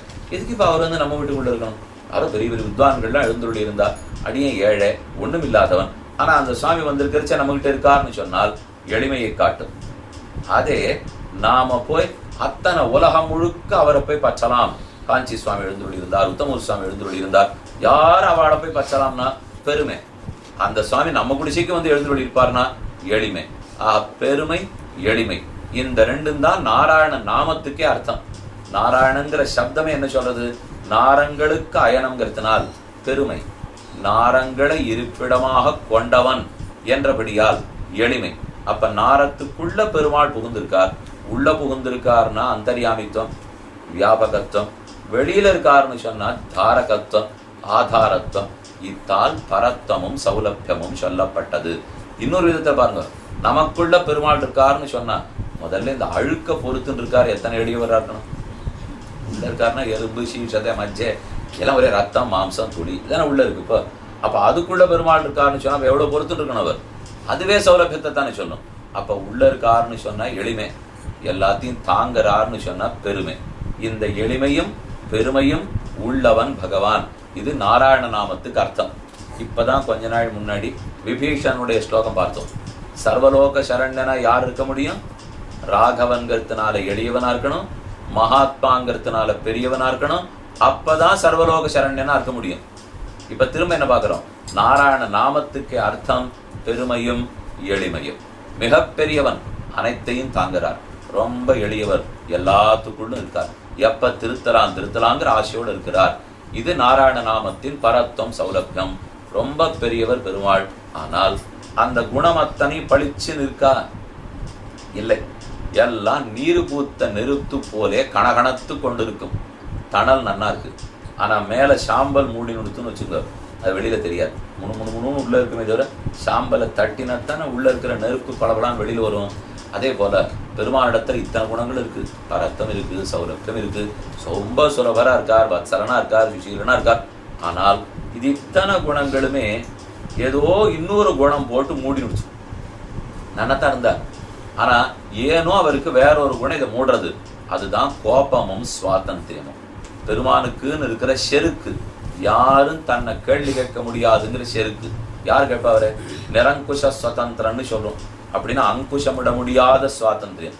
யானைக்கு கூட என்ன ஆட்டம் ஆடினாலும் முன்னாடி ஒரு அங்குஷத்தை போட்டுட்டோம்னா தாண்டாது, நிற்கும். கடல் எத்தனை ஆர்ப்பரித்தாலும் கரையை தாண்டாது, உள்ளதான் நிற்கும். இது போல எத்தனையோ இருக்குன்னு வச்சுக்கோங்க. உலகத்துல அது நினைச்சதுன்னா நிமிஷத்துல தாண்டிடலாம். நல்ல வேலை இன்னும் தாண்டலை. நம்ம நிலப்பகுதி எவ்வளவு, ஜலப்பகுதி எவ்வளவு தெரியாத நமக்கு. ஒரு நிமிஷம் அது நினைச்சதுன்னா அதுக்குள்ள நடக்கிறதுனா எத்தனை ஆபத்துகள் லோகத்துல. இப்போ அதெல்லாம் ஒண்ணும் இல்லை, புருவத்தை நெரிச்சா போல அதுக்கு. அது வெறும புருவ நெரிப்புக்கு நடக்கிற ஆபத்துகள் இத்தனையும். அப்ப கொட்டாய் விட்டா என்ன ஆகும், தும்மினா என்ன ஆகும், இருமினா என்ன ஆகும் நம்ம தான் புரியும். எல்லாத்துக்கு மேல கோபமே பட்டா என்ன ஆகுமோ. இந்த சின்ன சின்னத்துக்கே இந்த லோகம் தாங்க முடியல என்னால் ஏன் இந்த மாதிரி நடக்கிறது? இப்போ பகவான் தானே பண்றாருனா அவர் அதையும் பண்ண மாட்டார். அவர் ஜெகத்தை சிருஷ்டிக்கிறதான் செய்வார். அதற்கு மேல் நாம் அதுக்கு கோபம் கொடுக்கறாப்புல பண்றோம். அதை எங்கெங்கெல்லாம் குத்தணுமோ குத்தணும், எங்கெங்க யாரெல்லாம் வெட்டி நாட்டை காட்டை வெட்டி நாடாக்கணுமோ ஆக்கிட்டோம். நம்ம சௌகரியத்துக்காக எல்லாத்தையும் அழித்தோம். யாரெல்லாம் கொஞ்சம் பேரா இருந்தாலோ அவளாரையும் ஓட்டி விரட்டி மூலையில உட்காந்து வச்சுட்டோம். அப்ப இது இத்தனை பண்ணிட்டு இருந்தோம்னா அது மட்டும் சும்மா பார்த்துட்டு இருக்குமா? அப்போ அது அப்பப்போ குமுறுறது. அது குமுறுற சமயத்துக்கு 1 லட்சம் 2 லட்சம் இப்படின்னு போகத்தான் போறா. ஏன் போனான்னா அரோ பண்ணா அரோ போறா, போகத்தான் போறா. ஆகவே இதெல்லாம் இப்ப சின்ன சின்னதா நம்ம பார்த்துட்டோம்னால் எவ்வளவு பெரிய சிருஷ்டி பகவான் நமக்கு பண்ணி வச்சிருக்கார். அப்ப ஜகத்தில் பகவான் உள்ளுக்குள்ளும் புகுந்திருக்கிறார். நிரங்குஷ சுதந்திரன், அடக்கத்துக்கு ஆள் கிடையாது, ஆனாலும் அடங்கி இருக்கிறான். பக்தி கடங்கி எழுந்துள்ளிருக்கார். அப்போ பரத்வம் சௌலபியம் ரெண்டும் உண்டு. அந்தர்யாமித்வம் வியாபகத்துவம் ரெண்டும் உண்டு. நியந்திருத்வம் உட்புகுந்திருக்கிறபடியால நியமனம் பண்றாரோ இல்லையோ, அனைத்தையும் நியமிக்கிறார். இதெல்லாம் நாராயண நாமத்துல தெரிஞ்சிட்டோம். ஆனாலும் அதை ஒண்ணு மூடிட்டு இருக்கு. இத்தனை நல்ல பண்புகள் அவர்கிட்ட இருந்தாலும் மூடிட்டு இருக்கு சுவாதந்திரியம். அந்த சுவாதந்திரியம் ஒன்றும் வெறுமைக்காலாம் நம்மளை உதைக்க மாட்டார். அது எப்ப அந்த கோபம் வந்துடுறது அவருக்குனால் நல்லதே சொல்லி நம்ம திருந்தணும்னு பெருமாள் எதிர்பார்க்கறச்சே திருந்தாமல் திரும்ப திரும்ப தப்பு பண்றோம் பாருங்க, அப்பதான் அந்த கோபம் கிளறது. இல்லைன்னா கிளறாது. அவர் என்ன பாகச்சே போச்சுக்கிட்டு பாகச்சே நல்லா தான் இருக்கா. ஆனா நாம பண்ற தோஷங்கள் கண்டபடச்சேதான் இவனை எத்தனையோ திருத்த பார்க்கிறோம். ஆனா திருந்த மறுக்கிறான். என்ன செய்யலாம் அப்படிங்கிறதுக்காக கோபம் வருது. இந்த பராசர விட்டரே சாதிக்கிறார். பிதேவத்வத் பிரேயான் ஜனனி, ரொம்ப நல்லவருடைய கணவன் மகாலட்சுமி ஸ்ரீரங்கநாச்சியாரை பார்த்து பிதேவ த்வத் பிரேயான் ஜனனி கதாச்சித் பவதி ச கருஷதி பிதஸ்த்ரோதோ விருத்தியா கதாச்சித் பவதி ச கருஷதி. என்கிட்ட நல்லதை நினைக்கிறார் பெருமாள். எந்த அப்பனும் அதைத்தான் நினைப்பான். ஆனா அந்த நல்லத்தை பிள்ளையோ பொண்ணோ புரிஞ்சிக்கல. இத்தனை நல்லதை சொல்லி கொடுக்குறோம், மாட்டேன்னு பிடிவாதம் பிடிக்கிறானேன்னு ஒரு கோபம் வருது இல்லையோ. அதே கோபம் நித்திய பிதாவான பகவானுக்கு வருது. இவனுக்கு எத்தனையோ சொல்லி கொடுத்தோமே, ஆனா இவன் இன்னும் புரிஞ்சிக்க மாட்டேங்கிறானேன்னு கோபம். திரும்ப திரும்ப பாப்பம் பண்ணிட்டு இருந்தோம்னா அவருக்கு கோபம் வருகிறது. அந்த கோபம் இந்த நல்ல குணத்தை எல்லாம் மூடிவிடுறது. அதுதான் சாம்பல், அதுதான் நீர் பூத்த நெருப்பு. இப்ப யாரான அந்த சாம்பலை தட்டி விட்டாலே ஒழிய கோபம் தீராது. கோபம் தீராட்டா உள்ள இருக்கிற நல்ல பண்புகள் வெளியில வரவே வராது. அது வராட்டா எனக்கு மோட்சமே கிடைக்காது. அப்ப அந்த பண்புகள் இருந்தா தான் அடியனுக்கு மோட்சம் கிடைக்கும். அந்த பண்பை மூடி விட்டார். ஆறு போய் இப்ப அவரை தட்டி விடுறது. நம்ம போய் தட்டலாமான்னா நம்ம போனாலே தான் அவன் போறது. அப்படி இருந்துச்சு நம்ம போய் எங்க தட்டி விடுறது சொல்லுங்க. அப்ப வேற யாரான ஒருத்தர் இந்த குற்றங்குறைகள் இல்லாதவாளா போய் தட்டணும். அப்பதான் அது ஒத்து வரும். அவ போறவா பகவானிடத்துல பயப்படாதவாடு இருக்கணும். அவர்களுக்கும் தோஷம் இருக்கக்கூடாது. பகவானுக்கு அவள்கிட்ட பிரீத்தி இருக்கணும். அவருக்கே பிடிக்காத ஒருத்தர் போய் நின்னா சிசுபாலன் இடத்துல இருக்கிற கோபத்தை மாத்திரேன்னு ராவணன் வந்தான்னா அப்படி இருந்துச்சு எங்க கோபம் போகும்? போ சிசுபாலன் கோபத்தை மாத்திரேன்னு அக்குரூரன் தான் நன்னா இருக்கும். ராவணன் இடத்துல கோபத்தை மாத்திரேன்னு விபீஷணன் வந்தா நன்னா இருக்கும். அதே சிசுபாலன் கோபத்தை மாத்துறதுக்கு ராவணன் வந்தா நன்னா இருக்குமா? ஆகவே பெருமாளுக்கு பிடித்தமானவா போகணும், போராது. குற்றமற்றவர்கள் போகணும், போராது. நம்மிடத்துல ஆசை இருக்கிறவா போகணும். இல்லைன்னா எனக்கு எதுக்கு நல்லது பண்ணணும்? இவன் எப்படியோ போயிட்டு போறான்னு அவா போயிட்டாள்னா அப்ப பிரயோஜனமே இல்லை. அப்ப யார் நம்மளை பத்தி எடுத்து பேச போறாளோ அவர்களுக்கு என் பேரில் பிரீத்தி இருக்கணும். எனக்கு அவளுக்கு நெருங்கின சம்பந்தம் இருக்கணும். அவர்கள் குற்றமற்றவர்களா இருக்கணும். அவர்கள் பெருமானிடத்துல பிரியம் இருக்கிறவளா இருக்கணும். இந்த 4 இருந்தாத்தான் அவ கிட்டக்கே போவா. இருக்கிறவள் தான் ஸ்ரீ மகாலட்சுமி. மகாலட்சுமிக்கு இது இத்தனை இருக்கு. அடியேனுக்கு மாதா, அதனால இவன் திருந்தணும்னு ரொம்ப ஆசை அவளுக்கு. அவனுக்கு ரொம்ப பிரியமான பத்னி, அதனால சொன்னது எடுபடும். செல்வாக்கு இருக்கும் இல்லையோ, அதனால சொன்னது எடுபடும். அவளுக்கு ஒரு தோஷம் கூட கிடையாது. இது ஏதும் இல்லாதபடியால் நடக்கும் நடக்கும். ஆனா நம்மளை பத்தி அவ பேசணும் இல்லையோ, பேசறதுக்கு நல்ல வேளை ஏற்றுக்கொள்ளுகிறாள். அஸ்ஸ ஈசானா ஜெகதா விஷ்ணு பத்னி. ஜெகத்துக்கெல்லாம் ஈஸ்வரி, விஷ்ணுவுக்கு பத்னி. அந்த பிராட்டி தான் நமக்கும் அவனுக்கு நடுவில் ஒரு பாலமாக இருந்து இந்த குற்றங்களை எல்லாம் மன்னிப்பாய்னு பெருமானிடத்தில் பிரார்த்திக்கிறாள். அவ பேசுறா, பிராட்டி புருஷகாரமானால் அல்லது ஈஸ்வரன் காரியம் செய்யான். பிராட்டி புருஷகாரம் ஆனாத்தான் பகவான் வேறைய பார்ப்பார். அவள் புருஷகாரமா வரல, பெருமாள் மோட்சம் கொடுக்கறதே இல்லை. 2 எதிர்பார்க்கிறார். ஒன்னும் வேண்டாங்கிறார் பகவான். 2 வேணும். ஒன்னு புருஷன் வேணும், இன்னொன்னு புருஷகாரம் வேணும். இந்த 2 இருந்தா தான் மோட்சம் கொடுப்பார். புருஷன் வேணும், புருஷகாரம் வேணும்னா சரணாகதி பண்ணி மோட்சம் போறதுக்கு ஒரு ஆளே வரலன்னா யாருக்கு மோட்சம் கொடுப்பார்? ஒரு சுவாமி, நான் யார் வந்தாலும் வேட்டி தானம் பண்றான்னு இருக்கேன் அப்படின்னு அறிவிச்சிட்டார். பலகை எழுதி வச்சாச்சு. இன்று 10 மணிலேருந்து 12 மணி வரைக்கும் வந்தவர்களுக்கெல்லாம் வேட்டி தானம் கொடுக்கப்படும், வஸ்திரதானம். அது சுவாமி கொடுக்கவே இல்லை. ஏன்னா போவோம், பலகையை போட்டு கொடுக்கவே மாட்டேங்கிறது நியாயமானார். சுவாமி, அடியன் 10லேருந்து 12:30 வரைக்கும் காத்துட்டு இருக்கேன், ஒத்தனும் வரவே இல்லை. வந்தா தானே கொடுக்க முடியும்னா நான் சொன்னேன், வந்தாத்தான் கொடுக்க முடியும், நீ போடவே இல்லையே. கொடுக்கிறேன்னு போட்டீர், ஆனா வந்தாத்தான் கொடுப்பேன்னு போட்டீரான்னா தன்னடையே தெரிய வேண்டாமா? கொடுக்கிறேன்னா கடைசி பட்சம் என்னத்தை எதிர்பார்க்கணும்? நீ படிச்சவனா இருக்கணும், 100 பஞ்சாதி எனக்கு சொல்லி காட்டணும், இது அங்க பிரதட்சணம் பண்ணணும், இதெல்லாம் வேணா சொல்ல வேண்டாம். ஆளே வரலன்னா யார் கொடுக்குறது? இப்போ அதனால வாங்கிக்கிறதுக்கு ஒரு புருஷன் வேணும், முதல்ல ஒரு ஆள் வேணும் இல்லையோ. கண்டிப்பா பெருமானு சரணாகதிக்கு எதையும் எதிர்பார்க்கறது இல்லை. சரணாகத்தனா ஒருத்தன் வர வேண்டாமா? ஒருத்தன் வந்து எனக்கு மோட்சம் கொடுக்க கேட்டா தானே அவர் சொல்லுவார், அப்பதானே கொடுக்க முடியும். அப்போ ஒரு புருஷனை எதிர்பார்க்கிறார். புருஷன்னா ஜீவாத்மான்னு அர்த்தம். ஒரு ஜீவாத்மாவை எதிர்பார்க்கிறார். 2வது, அவன் வந்துட்டா போறாது, அவன் வரச்சேவே கூட அவனை விட பெரிய ஆபத்து வருதே. அவன் பண்ணிருக்கிற தோஷம் இத்தனை பாபங்களோட கூட வராரோ இல்லையோ, அப்ப அதை மறைக்கிறதுக்கு புருஷகாரம் வேணும். புருஷகாரம் தான் மகாலட்சுமி பிராட்டி. அவள் தான் அவன் குற்றங்களை மறைத்து மன்னிப்பித்து பெருமானிடத்தில் சேர்த்து வைக்கிறாள். அதற்காகத்தான் புருஷகாரம் வேணும். புருஷகாரம் இருந்தால்தான் பெருமாள் கொடுக்க போறார். இப்ப யார் அந்த சாம்பலை தட்டி விட போறவா? மகாலட்சுமி தான். அவ தான் புருஷகாரம் பண்ண போறா. அவர்கிட்ட இருக்கிற சுவாதந்திரியம் கோபம்ங்கிற சாம்பலை தட்டி விட போறா. அது இருக்கு, அவர்கிட்ட எப்பவும் இருக்கும். பகவான்கிட்ட சுவாதந்திரம் இல்லாதப்படக்கூடாது. ஏன் சுவாமி, சுவாதந்திரமே தப்போ இல்லையோ? சுதந்திரனா இருக்காதீங்கோ, பரதந்திரனா சேஷபூத்தனா இருங்கோ, பெருமானுக்கு அடிமை தாசன்னு தெரிஞ்சுக்கோங்கிறமே. பெருமாள் மட்டும் சுதந்திரனா இருக்கலாமான்னா இப்போ இப்ப எது யார்கிட்ட இருந்தா தப்பு இல்லாட்டா தப்புங்கிற கணக்கு உண்டு. இப்ப நான் கருன்னு மீசை வச்சுருக்கோம், மீசையே தப்பான்னா தப்பே இல்லையே. அது பார்சாரதி திருமுகத்துல இருந்தா தப்பே இல்லை. இப்ப திருவல்லிக்கேணில அவர் நானா தான் மீசை வச்சிருக்கார். ஆனா எங்க தப்புன்னா அது பிராமணன் முகத்துல இருந்தா தான் தப்பு. மீசை இருக்கிறது தப்பு இல்லை. இப்போ அது ஒரு பிராமணனுடைய முகத்துல இருந்ததுன்னா தப்பு தான். அது க்ஷத்ரியன் இடத்துல இருக்கிறான், வைசியன் இடத்துல இருக்கலாம். ஆனா இன்ன வர்ணத்தார் இடத்துல இல்லாட்டாத்தான் அது சரி. இருந்ததுன்னா தப்பப்படுறது. ஆகவே ஒரு பொருளே தப்பு இல்லை, அது யார்கிட்ட இருக்குங்கிறத பொறுத்து தான் தப்பு. இப்ப இன்னொன்னு பாருங்க, அடியன் அடிமையோ இல்லையோ, அடியேன் தாசன் அப்படின்னு நான் சொல்றேன், கிழவன் சேவிக்கிறேன். இதே ஸ்ரீமன் நாராயணன் அடியேன் தாசன் சொன்னா எப்படி இருக்கும்? நல்லா இருக்காதே. அப்ப அடியேன் தாசன் சொன்னதா தப்பு, அதை யார் சொல்றாருங்கிறத பொறுத்து தான் தப்பு. அதே போல சுவாதந்திரியம் தவறில்லை, அது நம்ம கிட்ட இருந்தா தப்பு, அது பகவானிடத்துல இருந்தா சரி. அவர் சுதந்திரா இருக்கிறது தான் நல்லது. அவர் மட்டும் பரதந்திரன் ஆயிட்டால் நம்ம இஷ்டத்துக்கு போய் மோட்சம் கேட்க செய்யலாம். நான் பரதந்திரன், வேற யாரான்னு சொன்னாதான் அவனுக்கு கொடுக்க முடியும். ஆட்டா அவள்கிட்ட போய் சீட்டு வாங்கிட்டு அப்புறம் நான் எங்க மோட்சத்துக்கு போகுது? அதனால அவர் ஒத்தரையும் எதிர்பார்க்காம அவரா கொடுக்கிற சக்தி, அதான சுவாதந்திரம். கேள்வி கேட்கறதுக்கு ஆள் இல்லாத சக்தி. ஆனா அந்த சுவாதந்திரம் இருக்கிறது எனக்கு நல்லதா தான் இருக்கு. அது எனக்கு கொடுக்குறேங்கச்சா நல்லதா இருக்கு, மாட்டேன்னுச்சா நல்லதா இல்லை. அந்த மாட்டேங்கிறத கொடுக்குறேன்னு ஒருத்தர் மாத்தணும் இல்லையோ, அப்ப அவர் தான் அந்த சுவாதந்திரத்தை தன் கட்டுப்பாட்டுக்குள்ள கொண்டு தான் அனுப்ப. நீர் சுதந்திரனா இருக்கும், ஆட்டம் நான் சொல்றதை கேட்டுட்டு சுதந்திரனா இருக்கும் அப்படின்னு உரிமையோட ஒருத்தர் சொல்லணுமே. அந்த சொல்லுவதற்கு தான் ஸ்ரீ மகாலட்சுமி பிராட்டி பெரிய பிராட்டியார் எழுந்துள்ளுகிறாள். அப்ப அவள் புருஷகாரம் பண்ண, பிராட்டி புருஷகாரம் பண்ண, தலை சாயுமாம் சுவாதந்திரியம். அப்ப பெருமானுடைய சுவாதந்திரியம் கொலைந்து கீழே விடுறது. அது ரொம்ப மேல திகுன்னு எரிஞ்சிருந்தது, அது விழுந்துடுச்சு. தலை சாயுமாம் சுவாதந்திரியம்.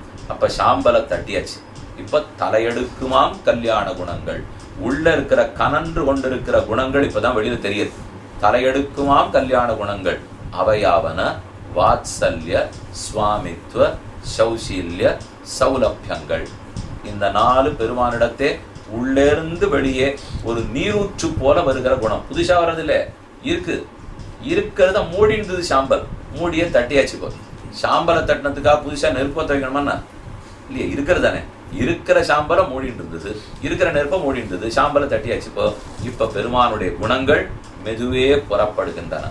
அவையாவன 4 குணங்கள்: வாத்சல்யம், சௌசீல்யம், சுவாமித்வம், சௌலபியம். இந்த 4 வாத்சல்யம்ங்கிற இப்ப இந்த 4க்கும் பேர் இருக்கு. இந்த 4 குணங்கள் எங்க சொல்லப்படுறது? நாராயணங்கிற இடத்தில். நாம் இப்ப பூர்வ வாக்கியத்தில் இருக்கோம். சீமானே நாராயணனே, உன் திருவடிகளை உபாயமாக புத்தி பண்ணுகிறேன், தேவரீர் திருவடிகளை சரணாகதி பண்ணுகிறேன். இது முன் வாக்கியத்துக்கு அர்த்தம். தேவரீர்னு சொல்லச்சே சீமானான நாராயணனான உன்னுடைய திருவடி தாமர்களை உபாயமாக பற்றுகிறேங்கிறோம். அங்க ஸ்ரீமன் நாராயணன் ஏன் இருக்கு? நாராயணங்கிறது 4 குணங்களை சொல்லணும்னு இப்பதான் சொன்னேன். வாத்சல்யம், சௌசீல்யம், சுவாமித்வம், சௌலபியம். ஆனா அந்த நாராயண நாமத்துக்குன்னு உரிய குணங்களை நெருப்பு மூடிட்டு இருக்கே, சாம்பல் மூடிட்டு இருக்கோ இல்லையோ, அதை தட்டி விடுறதுக்கு யார் வேணும்? ஸ்ரீமன். முன்னாடியே ஸ்ரீய சொல்றோம்னா அவள் புருஷகாரம் பண்ணுகிறாள். அப்போ சுவாதந்திரியம் விழுந்துடுறது, கல்யாண குணங்கள் தலையெடுக்கும். அந்த குணங்களைத்தான் நாராயண நாமம் கூறுகிறது. அப்ப ஸ்ரீமன் நாராயணன்னு சொன்னால் புருஷகாரம் பண்ற அவளே ஸ்ரீமன்னு சொல்லுது. நாராயணன்னுட்டு அவ புருஷகாரம் பண்ணதுனால கிளம்பிய குணங்கள், அத நாராயண நாமம் சொல்றது. அவை எவையெனில் வாத்சல்யம், சௌசீல்யம், சுவாமித்வம், சௌலபியம்.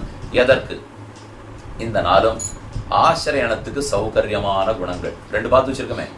ஆசிரியனத்துக்கு சௌரியமா ஒண்ணு இருக்கணும், ஆசிரியச்சப்புறம் காரியம் பண்றதுக்கு ஏத்ததா ஒண்ணு இருக்கணும். இது ஒரு 4, அது ஒரு 4. ஆசிரியனத்துக்கு சௌகரியமா இருக்கிற குணங்கள் இந்த 4 ஏன் தேவை? இது ஆச்சரியமா ஒரு பூர்வாச்சாரியர் புலலோகாச்சாரியர் சாதிக்கிறார். கையிலே பிடித்த திவ்யாயுதங்களும், வைத்த அஞ்சலன்ன கையும், கவித்த முடியும், முகமும் முறுவலும், ஆசன பத்மத்திலே அழுத்தின திருவடிகளுமான எம்பெருமானுடைய தரிசனம். பெருமான சேவைக்கு போறோம். ஸ்ரீரங்கத்தில் ரங்கநாத பெருமாள் எழுந்துள்ளி இருக்கிறார். பாது பிரணத ரக்ஷாயாம் விளம்பம் அசகன்னிவ சதா பஞ்சாயுதீம் பிப்ரது சன ஸ்ரீரங்கநாயகா. எப்போதும் ஆயுதங்களை தரிசிலே நின்றுருக்கார். ஏதே சங்ககதா சுதர்சன பிருதா க்ஷேமங்கரா பாகவஹ பாதத்வந்தவிதம் சரண்யம் அபயம் பத்ரஞ்சவோ ஹே ஜனாஹ இத்யூச்சுஷி அபயங்கரே கரதலே ஸ்மேரேண பக்திரேண தத் வியாகுர்வன்னிவ நிர்வகேன்ம மதுரம் ஸ்ரீரங்க சர்வம் சஹ. ஸ்ரீ பராசர பட்டர் சாதிக்கிறார். இப்படி கை வச்சுருக்கார். அபயப்பிரதானம், நீண்ட கிரீட்டத்தை சாத்தி கொண்டிருக்கிறார். அழகிய கருணை ததும்பும் கண்கள், பேசத் துடிக்கும் திரு உதடுகள், ஆசனமாகிற பத்மத்தில் அழுத்தி வச்சிருக்கிற திருவடிகள், வைத்த அஞ்சல் என்ற கை. நன்னா பெருமாளை சேவிக்கச்சே இந்த அர்த்தங்கள் புரிஞ்சு சேவிச்சாதான் ரசிக்கும். வைத்த அஞ்சல் என்ற கை, அஞ்சேல் பயப்படாதே என்ன சொல்லும் கை, அஞ்சேல் போரும் பயப்படாதே என்ன சொல்லுகிற கை. வைத்த அஞ்சல் என்ன கை. கவித்த முடி, நீண்ட கிரீட்டம். ஆதிராஜ்யம் அதிகம் புவனானா ஈசதே விசுனயன் கில மௌலிகி சூளிகா மணி சஹஸ்ர மரீச்சேகே ஹஸ்தி பூஷண பவத்யுதயாத்ரிகி. புறத்தாழ்வான் சாதிக்கிறார், என்ன நீண்ட திருவபிஷேகம். அந்த கிரீட்டத்துல தான் எத்தனை செய்திகள் அடங்கியிருக்கு. அப்ப அடுத்து கிரீட்டத்தை சேவிச்சுக்கிறோம். பயப்படாதே இப்படி கை வச்சார். வைத்த அஞ்சல் என்ன கையும் கவித்த முடியும். அடுத்து முகமும் முறுவலும். முகத்துல சிரிச்சுட்டே இருக்காரு இல்லையோ. சம்பாஷமானம் இவ சர்வசம்பதேன மந்தஸ்மிதேன மதுரேணச்ச வீக்ஷணேன. அவரை விட்டு பிரிவதற்கு ஆற்ற மாட்டாமல் எப்போது சிரிக்கிறார். வா வியாகுர்வன் இவ நிறவேன்ம மதுரம் ஸ்ரீரங்க சர்வம் சகா. எதுக்கு சிரிப்பு? வாயால் என்ன பேசுறாருன்னா கையால் இப்படி காட்டுறாரு இல்லையோ. இந்த அஞ்சேல்ங்கிறத ஒருவேளை யாராலும் புரிஞ்சுக்கலன்னா வாயால் சொல்லணும் இல்லையோ. அதுக்கு தான் தயாரா துடிச்சுட்டு இருக்கார் போல் இருக்கு. அது வெறுமை இல்லை, முகம் சிரிப்போட இருக்கு. நம்பருமாளுக்கு இங்கே ஒரு குழி இருக்கும், இங்கே ஒரு குழி இருக்கும். ஆக அந்த சிரித்த சிரிப்பு மாறாம இருக்காரோ இல்லையோ. முகமும் முறுவலும். இது ஒரு வளையமே, இது ஒரு முகமே, இது ஒரு முறுவலே என்று நஞ்சியர் ஆச்சரியப்பட்டா போலே பெருமானுடைய முறுவல் சிரிப்பு. அதுல ஏதோ ஒரு செய்தி இருக்கு, என்னன்னு பார்ப்போம். வைத்த அஞ்சல் என்ன கையும் கவித்த முடியும் முகமும் முறுவலும் ஆசன பத்மத்திலே அழுத்தின திருவடிகளும். ஆசன தாமரை, பெருமானுடைய திருவடிக்கு கீழே ஆசனம் இருக்கும் இல்லையா, சொரண ஆசனம். அந்த ஆசனமே தாமரையாட்டம் இருக்கும். போடுறதே தாமரையாட்டம் தான் போட்டிருப்பா. இந்த தாமரைக்கும் அந்த தாமரைக்கும் போட்டி வந்துருத்தான். திருவடி ஒரு தாமரை, ஆசனம் ஒரு தாமரை, ரெண்டுத்துக்கும் போட்டி.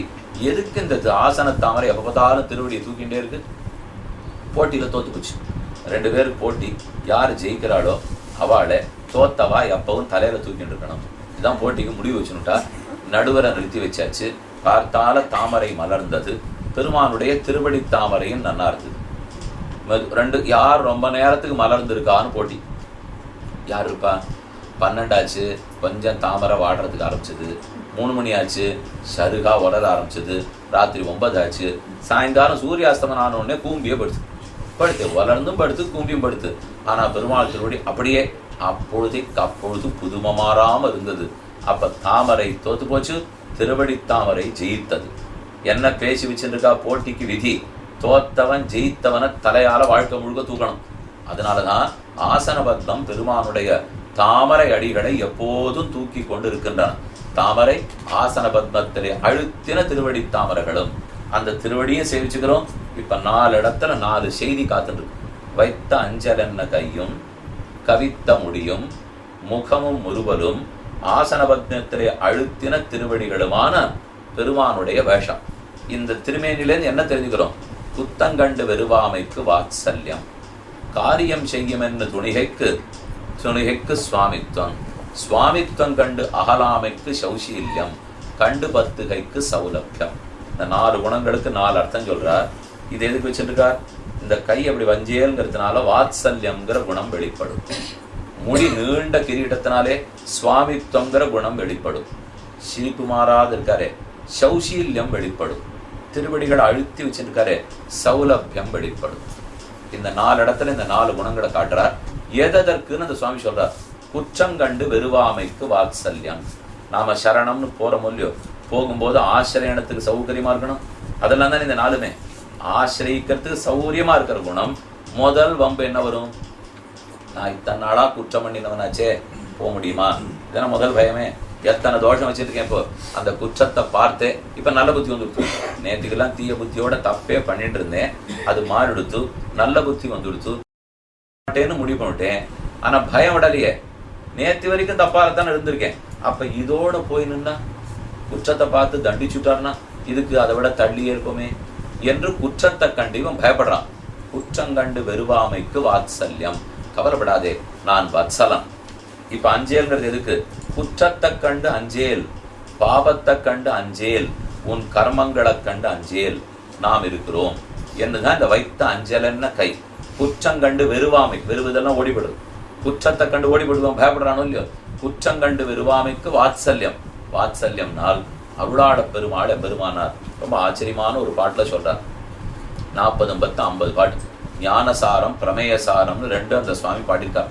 அதுல சாதிக்கிறார், எச்சே தன் கண்ணின் உடம்பின் வழுவன்னோ காதலிப்பது அன்று அதனை ஈன்று உகந்த எச்சே தன் கண்ணின் உடம்பின் வழுவன்னோ காதலிப்பது என்ன ஆச்சரியமத்தியா, அன்னதனை ஈன்று தகந்த இப்பதான் ஒரு பசுமாடு கண்ணுக்குட்டி போட்டிருக்கு, உடம்பு முழுக்க ரத்தம் சீழு சதை மாம்சம். அதை யாரு குளிப்பாட்டு கொண்டு விடுவா? ஆள் கிடையாது. நம்ம குழந்தையும் பிறக்கரிச்சு அப்படிதான் இருக்கும். ஆனா அதுக்கு ஆள் இருக்கா, குளிப்பாட்டி கொண்டு விட்டு விடுறா.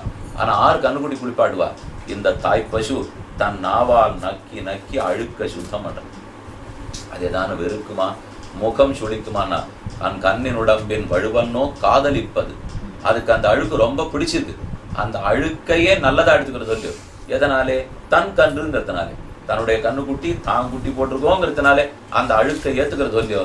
அதே போல பகவானும் இப்ப நாம குற்றத்தோட போறோம்னு சொன்னால் இந்த குற்றத்தை கண்டு தண்டிக்க மாட்டார், குற்றத்தையே குணமாக ஏற்றுக்கொள்ளுவார். ஏனெனில் தன் கண்ணின் உடம்பின் வழுவன்னோ காதலிப்பது. பெருமாளுடைய கன்று நாம், நம்ம கிட்ட இருக்கிற அழுக்க பெருமாள் ஏற்றுக்கிறோம் இல்லையோ. அதனாலே குற்றங்கண்டு வெறுவ வேண்டாம், பயப்படாதே. நாம் வத்சலம், வத்ச கண்ணுக்குட்டி, வத்சம் வத்சம்னா கண்ணுக்குட்டியோ இல்லையோ. வாத்சல்யம் கண்ணுக்குட்டியினிடத்தில் தாய்ப்பசு காட்டும் அன்பு, இதுதான் வாத்சல்யம். அதனாலே பகவான் எப்பவும் வத்சலனா இருக்கார். நம்முடைய குற்றங்களையே தோஷங்களையே போக்கியமாக கொள்ளுகிறார். இந்த குணத்துக்கு தோஷபோக்கியத்துவம்னு பேர். வாத்சல்யம், வாத்சல்யம்னால் குற்றத்தையே குணமாக கொள்ளும் தன்மை வாத்சல்யம். அது முதல்ல பார்த்துட்டோம். ஆக நம்ம குற்றத்தை கண்டு பயப்பட வேண்டாம், தைரியமா கிட்டக்க போகலாம், அந்த முடிவுக்கு வந்துட்டோம். அப்ப ஆசிரியனுக்கு ரொம்ப சௌகரியமா இருக்கு. குற்றத்தை பார்த்து தள்ளி விட்டுட மாட்டார். வைத்த அஞ்சலென்ன கை, குற்றங்கண்டு வெறுவாமைக்கு வாத்சல்யம். ரொம்ப வத்சலர் சுவாமி. என் அழுக்கெல்லாம் நான் எத்தனை கொடுத்தாலும் வாங்கி வாங்கி சாப்பிடுவார். அழுக்கெல்லாம் வாங்கிப்பார். அழுக்க வாங்கிக்கிறவரா இருந்தா மோட்சம் கொடுக்குறோம், அது எப்படி சந்தேகமா இருக்கு? இப்போ குற்றங்கண்டு வெறுவாமைக்கு வாத்சல்யம் போராதே. ரொம்ப எளியவர், எங்கிட்ட இருக்கிற அழுக்கெல்லாம் ஏத்துப்பாருனா வாஸ்தவம். அவர் போனா பெருமை உண்டா இல்லையா? என்னோடய பின்னாடி சுத்தி இருந்தாருன்னா அவருக்கு என்னன்னே தெரியலையே. இப்போ ஒருத்தர் என்னோட கூட இருக்காருன்னா ரொம்ப திருப்தி. ஆனா ஒரு வேளை வேலை இல்லாதனால கூட சுத்தி இருக்காரோ அதுமோ அப்படி ஆயிடுச்சுன்னா அப்ப என் காரியமே நடக்காதே. குற்றத்தை கண்டு ஓடாம இருக்கிறதுக்கு வாத்சல்யம் இருக்கட்டும். ஆனா வெறும் வத்சலனா இருந்தால் என் காரியம் ஆர் பண்ணுவார்கள்? காரியம் செய்யும் என்ன துணிகைக்கு சுவாமித்வம். இது 2வது. நம்ம காரியத்தை கண்டிப்பா பண்ணிடுவார் சுவாமியானபடியால், உலகத்தையே உடையவனானபடியால். லீலா விபூதி நித்திய விபூதி 2 சொத்துக்கும் சொத்தை உடையவரானபடியால். சுவாமின்னு என்ன சொத்தை உடையவர் தானே சுவாமி. லீலா விபூதி அவருது, நித்திய விபூதி அவருது. அப்ப எதை கேட்டா கொடுக்க மாட்டார். ஆகவே சுவாமி, இது 2வது குணம். இதை எங்க பார்த்து தெரிஞ்சுக்கிறோம்? நீங்க 2 வெவ்வேறு வரியை அப்படியே கூடவே படிச்சுன்னு வரணும். இப்போ நம்ம மனசுல 2 வரி வச்சுக்கணும். குற்றங்கண்டு வெறுவாமைக்கு வாத்சல்யம், காரியம் செய்யும் என்ன துணிகைக்கு சுவாமித்வம், சுவாமித்வம் கண்டு அகலாமைக்கு சௌசீல்யம், கண்டு பற்றுகைக்கு சௌலபியம். இந்த 4 ஒரு கோடு. வைத்த அஞ்சல் என்ன கையும், கவித்த முடியும், முகமும் முறுவலும், ஆசன பத்மத்திலே அழுத்தின திருவடிகளும், இது இன்னொரு கோடு. ஓரொரு இடத்துக்கு ஒரு குணம் சொல்லிட்டு வராரு. இப்போ பெருமானுடைய கைகளை சேவித்தா குற்றத்தை கண்டு பயப்பட வேண்டாம்னு வாத்சல்யம் வெளிப்படும். அவருடைய நீண்ட கிரீட்டத்தை சேவித்தார் சுவாமி இவர் தானா தெரியறதே. யார் கிரீட்டம் ஜாதிப்பா? நம்மாட்ட தலையில ஒண்ணும் இல்லைன்னா தாசன் அர்த்தம். கிரீட்டம் வச்சுட்டு இருந்தாருன்னா சுவாமின்னு அர்த்தம். அப்ப அகில ஜெகத் சுவாமின் அஸ்மத் சுவாமின் உபய விபூதி நாயகன் அகிலஹேய பிரத்தனீக கல்யாணீக தானஹ ஸ்வேதர சமஸ்த வஸ்து விலக்ஷண சுவாதீன திரிவித சேதனா சேதன ஸ்வரூப ஸ்திதி பிரவೃತ್ತಿ பேத என்று ராமானுஜர் சாதித்தபடிக்கு பாரளந்த பேரரசே விசும்பரசே எம்மனித்து வஞ்சித்த ஓரரசே. அரசே அரசே என்ன ஆழ்வார் கூப்பிடுறார். அப்ப அரசுன்னா சக்கரவர்த்தி. சக்கரவர்த்தி தான் முடி இருக்கும். நீண்ட கிரீட்டத்தை பார்த்தால் தவம் புரிபவன் அல்ல அவன், தவத்துக்கு வரம் கொடுப்பவன் அவன். கொடுப்பவன் அவன், கையேந்துபவன் அல்ல. ஏந்துபவன் நான், சொத்து கொடுப்பவன் அவன் சுவாமி. அப்ப அவனுடைய கிரீட்டத்தை சேவிக்கச்சே சுவாமி அவர் தான். கவலைப்பட வேண்டாம், ஆகையால் நமக்கு கிடைச்சிடும். அப்ப காரியம் செய்யும் என்ன துணிகைக்கு சுவாமித்வம். அது எதிலிருந்து தெரிஞ்சுக்கிறதுக்கு? கவித்த முடி. நீண்ட கவித்தன சாத்தி கொண்ட, கவித்து நன்னா சாத்திட்டு இருக்காரோ முடிய, அந்த கவித்த முடியும். அப்புறம் 3வது சுவாமின்னு சொன்னாலே நமக்கு வேற பயம் வந்துடும். அப்படின்னா ரொம்ப உயர்ந்தவர்னு சொல்றீரா, நாங்க போலாமா? எங்க குற்றத்தை மன்னிச்சுருவா புரியுது. ஆனா கூடவே நீ சக்கரவர்த்திங்கிறீரே, பிரம்மாதி தேவர்கள்லாம் வணங்குறவர்னு சொல்றீரே, அப்ப போலாமோ கூடாதோ? நாங்க தாழ்ந்தவளாச்சே, அவர் உயர்ந்தவராச்சே, சக்கரவர்த்தின்னு சொல்றீரே, நம்மோட பழகுவரா? சக்கரவர்த்தியோட தான் படுவார், ஏழை தான் என்னோட பழகுவான், அப்ப நான் அவர்கிட்ட போக முடியுமா? இது மூணாவது சந்தேகம். அதுக்கு தான் பெருமானுடைய முகமும் முறுவலும். சிரிச்சுன்னு இருக்கார். எதுக்கு சிரிக்கிறார்னா, நான் உன்னோடவனாச்சே, எங்க போறே வா என்று கூப்பிடுவதற்காக சிரித்து கொண்டிருக்கிறார். குற்றங்கண்டு வெறுவாமைக்கு வாத்சல்யம், காரியம் செய்யும் என்று துணிகைக்கு சுவாமித்வம், சுவாமித்வம் கண்டு அகலாமைக்கு சௌசீல்யம். சுவாமிங்கிற பெரிய போர்வையை பார்த்தோம், அகன்று போடுவோம், கிட்டக்க வரமாட்டோம். ஆனா அதே கிரீட்டம் சாத்திட்டு சிரிக்கிறாரே, ராஜா சிரிச்சு பார்த்துருக்கணும், சிரிக்க மாட்டாரே. சக்கரவர்த்தி அவாக்கியநாதரா, ஒருத்தரையும் திரும்ப மாட்டார், கணிசிக்க மாட்டார். அப்படியே நாட்டியமா நடந்துட்டு இருக்கும், கச்சேரியா நடந்துட்டு இருக்கும், அவர் பாட்டுக்கு அப்படியே பார்த்துட்டு இருப்பார். ரொம்ப நன்னா பாடி முடிச்சா கூட அப்படின்னு சொன்னா ஒரு 100 பொற்காட்சி சம்பாவனை கிடைக்கும். அவ்வளவுதான். சிரிச்சிடுவரா, கனிஞ்ச முகத்தோட பார்த்துடுவரா, பேசிடுவரா, ஒன்னும் செய்ய மாட்டாரோ இல்லையோ. ஆனா நபருமாள் அப்படி இல்லை, முகமும் உருவலும். எப்ப சிரிச்சுட்டே இருக்காரோ, நாம முன்னாடி போய் நின்னாலே, வந்தீரா, எதற்கு வந்தீர், இத்தனை நாளா காணுமே, இவ்வளவு தூரம் என்ன தேடி வந்தீரா, இனிமே போக மாட்டீரோ இல்லையோ அப்படின்னு கேட்கிற சிரிப்பு. அந்த சிரிப்பு மாறாத முகம்தான் முகமும் உருவலும். அதத்தான் சம்பாஷமானம் இவ சர்வசம்பதேன மந்தஸ்மிதேன மதுரேணச்ச வீக்ஷணேன. மந்தமான புன்னகை மந்தஸ்மிதம், அந்த மதுரேணச்ச வீக்ஷணேன. அந்த சிரிப்புனால என்ன தெரிஞ்சுக்கிறோம்? சௌசீல்யம். சௌசீல்யம்ங்கிற குணம். காரியம் செய்யும் என்று துணைக்கு சுவாமித்வம், சுவாமித்வம் கண்டு அகலாமைக்கு சௌசீல்யம். சௌசீல்யம்னால் சுசீலன். அப்படின்னா ரொம்ப பெரியவர் ஒருத்தர் ரொம்ப தாழ்ந்தவரோட உயர்வு தாழ்வு பார்க்காம கை கோத்துக்கிறார்னு வச்சுக்கோ, பெரிய மனுஷர், ஆனா யாரோட வேணா பழகுவார் சார், அவருக்கு அதெல்லாம் ஒண்ணும் இல்லை அப்படின்னு சொல்லதான் சௌசீல்யம். பெரியவன் ஒருத்தன் தாழ்ந்தவன் மற்றொருத்தனுடைய உயர்வு தாழ்வு பார்க்காத கை கோத்துக்கிறார்னு வச்சுக்கோ, அப்படின்னா தான் அது சௌசீல்யம். அது எங்க தெரிஞ்சுக்கலாம்? இதோ சிரிப்பினால் முகமும் உருவலும். அவர் சிரித்த சிரிப்பை பார்த்தா நம்மளை கூப்பிடுறாப்புல இருக்கே, விட மாட்டாராமே. ரொம்ப பெரியவர்னு தான் கிரீட்டம் சொல்றது, ஆனா கூடவே சிரிப்பு. மேல இருக்கிற கிரீட்டத்தை பார்த்து பயந்துபடாதே, நான் இருக்கேன் வா என்ன கூப்பிடுகிறா போல சிரிப்பு இருக்கு. சிரிப்பை பார்த்துட்டு நம்மளோட தான் போல இருக்குன்னா கிரீட்டம் இருக்கு. கிரீட்டத்தை பார்த்தா ஆறுன்னு சொல்லிட்டே இருக்கும், சிரிப்பை பார்த்தா கிட்டக்க போலான்னு சொல்லிட்டே இருக்கும். ஆக மேலும் கீழுமாக புறத்தாழ்வான் தேவப்பெருமாள் விஷயமா ஆச்சரியமா சாதித்தார். ஏ பெருமானே, உன்னுடைய கிரீட்டத்தோட நீ பேசி வச்சுக்காம கீழே வந்து பிறந்துட்ட பொருள். பகவான் அவதரிச்சுட்டார. கீழே காஞ்சி தேவப்பெருமாள் ஹைமேதே ஜுவான் பிரம்மாவுடைய ஹோமகுண்டத்துக்கு நடுவில் தோன்றினார். தோன்றின அன்னைக்கு மேலேந்து கீழே இறங்குறச்சே கிரீட்டத்திட்ட பேசி வச்சுருக்கணும். நாம ரொம்ப எளியவன்கிற போர்வையில கீழே போறோம். நீ படபடபடான்னு இந்த மாதிரி என் தலையில உட்காண்டிருந்தே ஒருத்தரும் நம்மளை எளியவன்னு நம்ப மாட்டா. அதனால நீ கொஞ்சம் வேஷத்தை ஜாகிரதையா போட்டுக்கோ அப்படின்னு சொல்லிட்டு வந்திருக்கணும் இல்லையோ. இதை பேசி வச்சுக்காம நாடகத்தில் நடிக்க வந்துட்டார் தேவபெருமாள். ஆகையால் கீழே வந்துட்டு எப்ப கிரீடத்தை சேவிச்சாலும் முழுமுதற் கடவுள் தேவாதிராஜன் பேரருளாளன் அவனே தேவபெருமாள் ஏன்னா அது சொல்லிட்டே இருக்கு. இவரானா கீழே சிரிப்பாலையும் கையை ஐத்த எல்லாரும் வாங்கணுட்டே இருக்கார். அப்ப கிட்டக்காரான்னு போனாலே கிரீட்டம் கூட்டு அவர் எங்கேயோ சொல்றாருக்கா நீங்க வராதீங்க யாரு தெரியுமா அப்படின்னு அது சொல்லிட்டே இருக்கும். 1-2 பேரும் பேசி வச்சிருந்து வரமாட்டீடா. அதை பார்த்தா மேன்மை தெரியறது, உன் முகத்தையும் அபயத்தையும் பார்த்தா எளிமை தெரியறது என்று புறத்தாழ்வான் பெருமானிடத்தில் பிரார்த்திக்கிறார். ஆச்சரியமான திருக்கோள். ஆக வைத்த அஞ்சல் என்ன கையும் கவித்த முடியும் முகமும் உருவலும், குற்றங்கண்டு வெறுவாமைக்கு வாத்சல்யம், காரியம் செய்யும் என்று துணிகைக்கு சுவாமித்வம், சுவாமித்வம் கண்டு அகலாமைக்கு சௌசீல்யம். அதைத்தான் பெருமாள் சிரிச்ச சிரிப்பாலே விலகி போகாதே வா என்று காட்டுகிறார். தொண்டரடிப்புடியாழ்வார் தானே பெருமாள்கிட்ட இனிமே இருக்கிறது இல்லை என்று புறப்பட்டார். உள்ளுவார் உள்ளித்தெல்லாம் உடனிருந்தருதியன்னு வெள்கி போய் என்னுள்ளே நான் விலவரச் சிரித்துட்டேனே. நாம கிட்டக்க போனா அவருக்கு தானே கஷ்டம். நானோ வெறும் அழுக்கு சேரு போய் மாணிக்கத்தோட ஒட்டிட்டா என்ன? மாணிக்கத்துக்கு தானே கஷ்டம். அழுக்கு ஒண்ணு இல்லை பேர் படப்படுதான். அழுக்கு தான் சேரு தான்.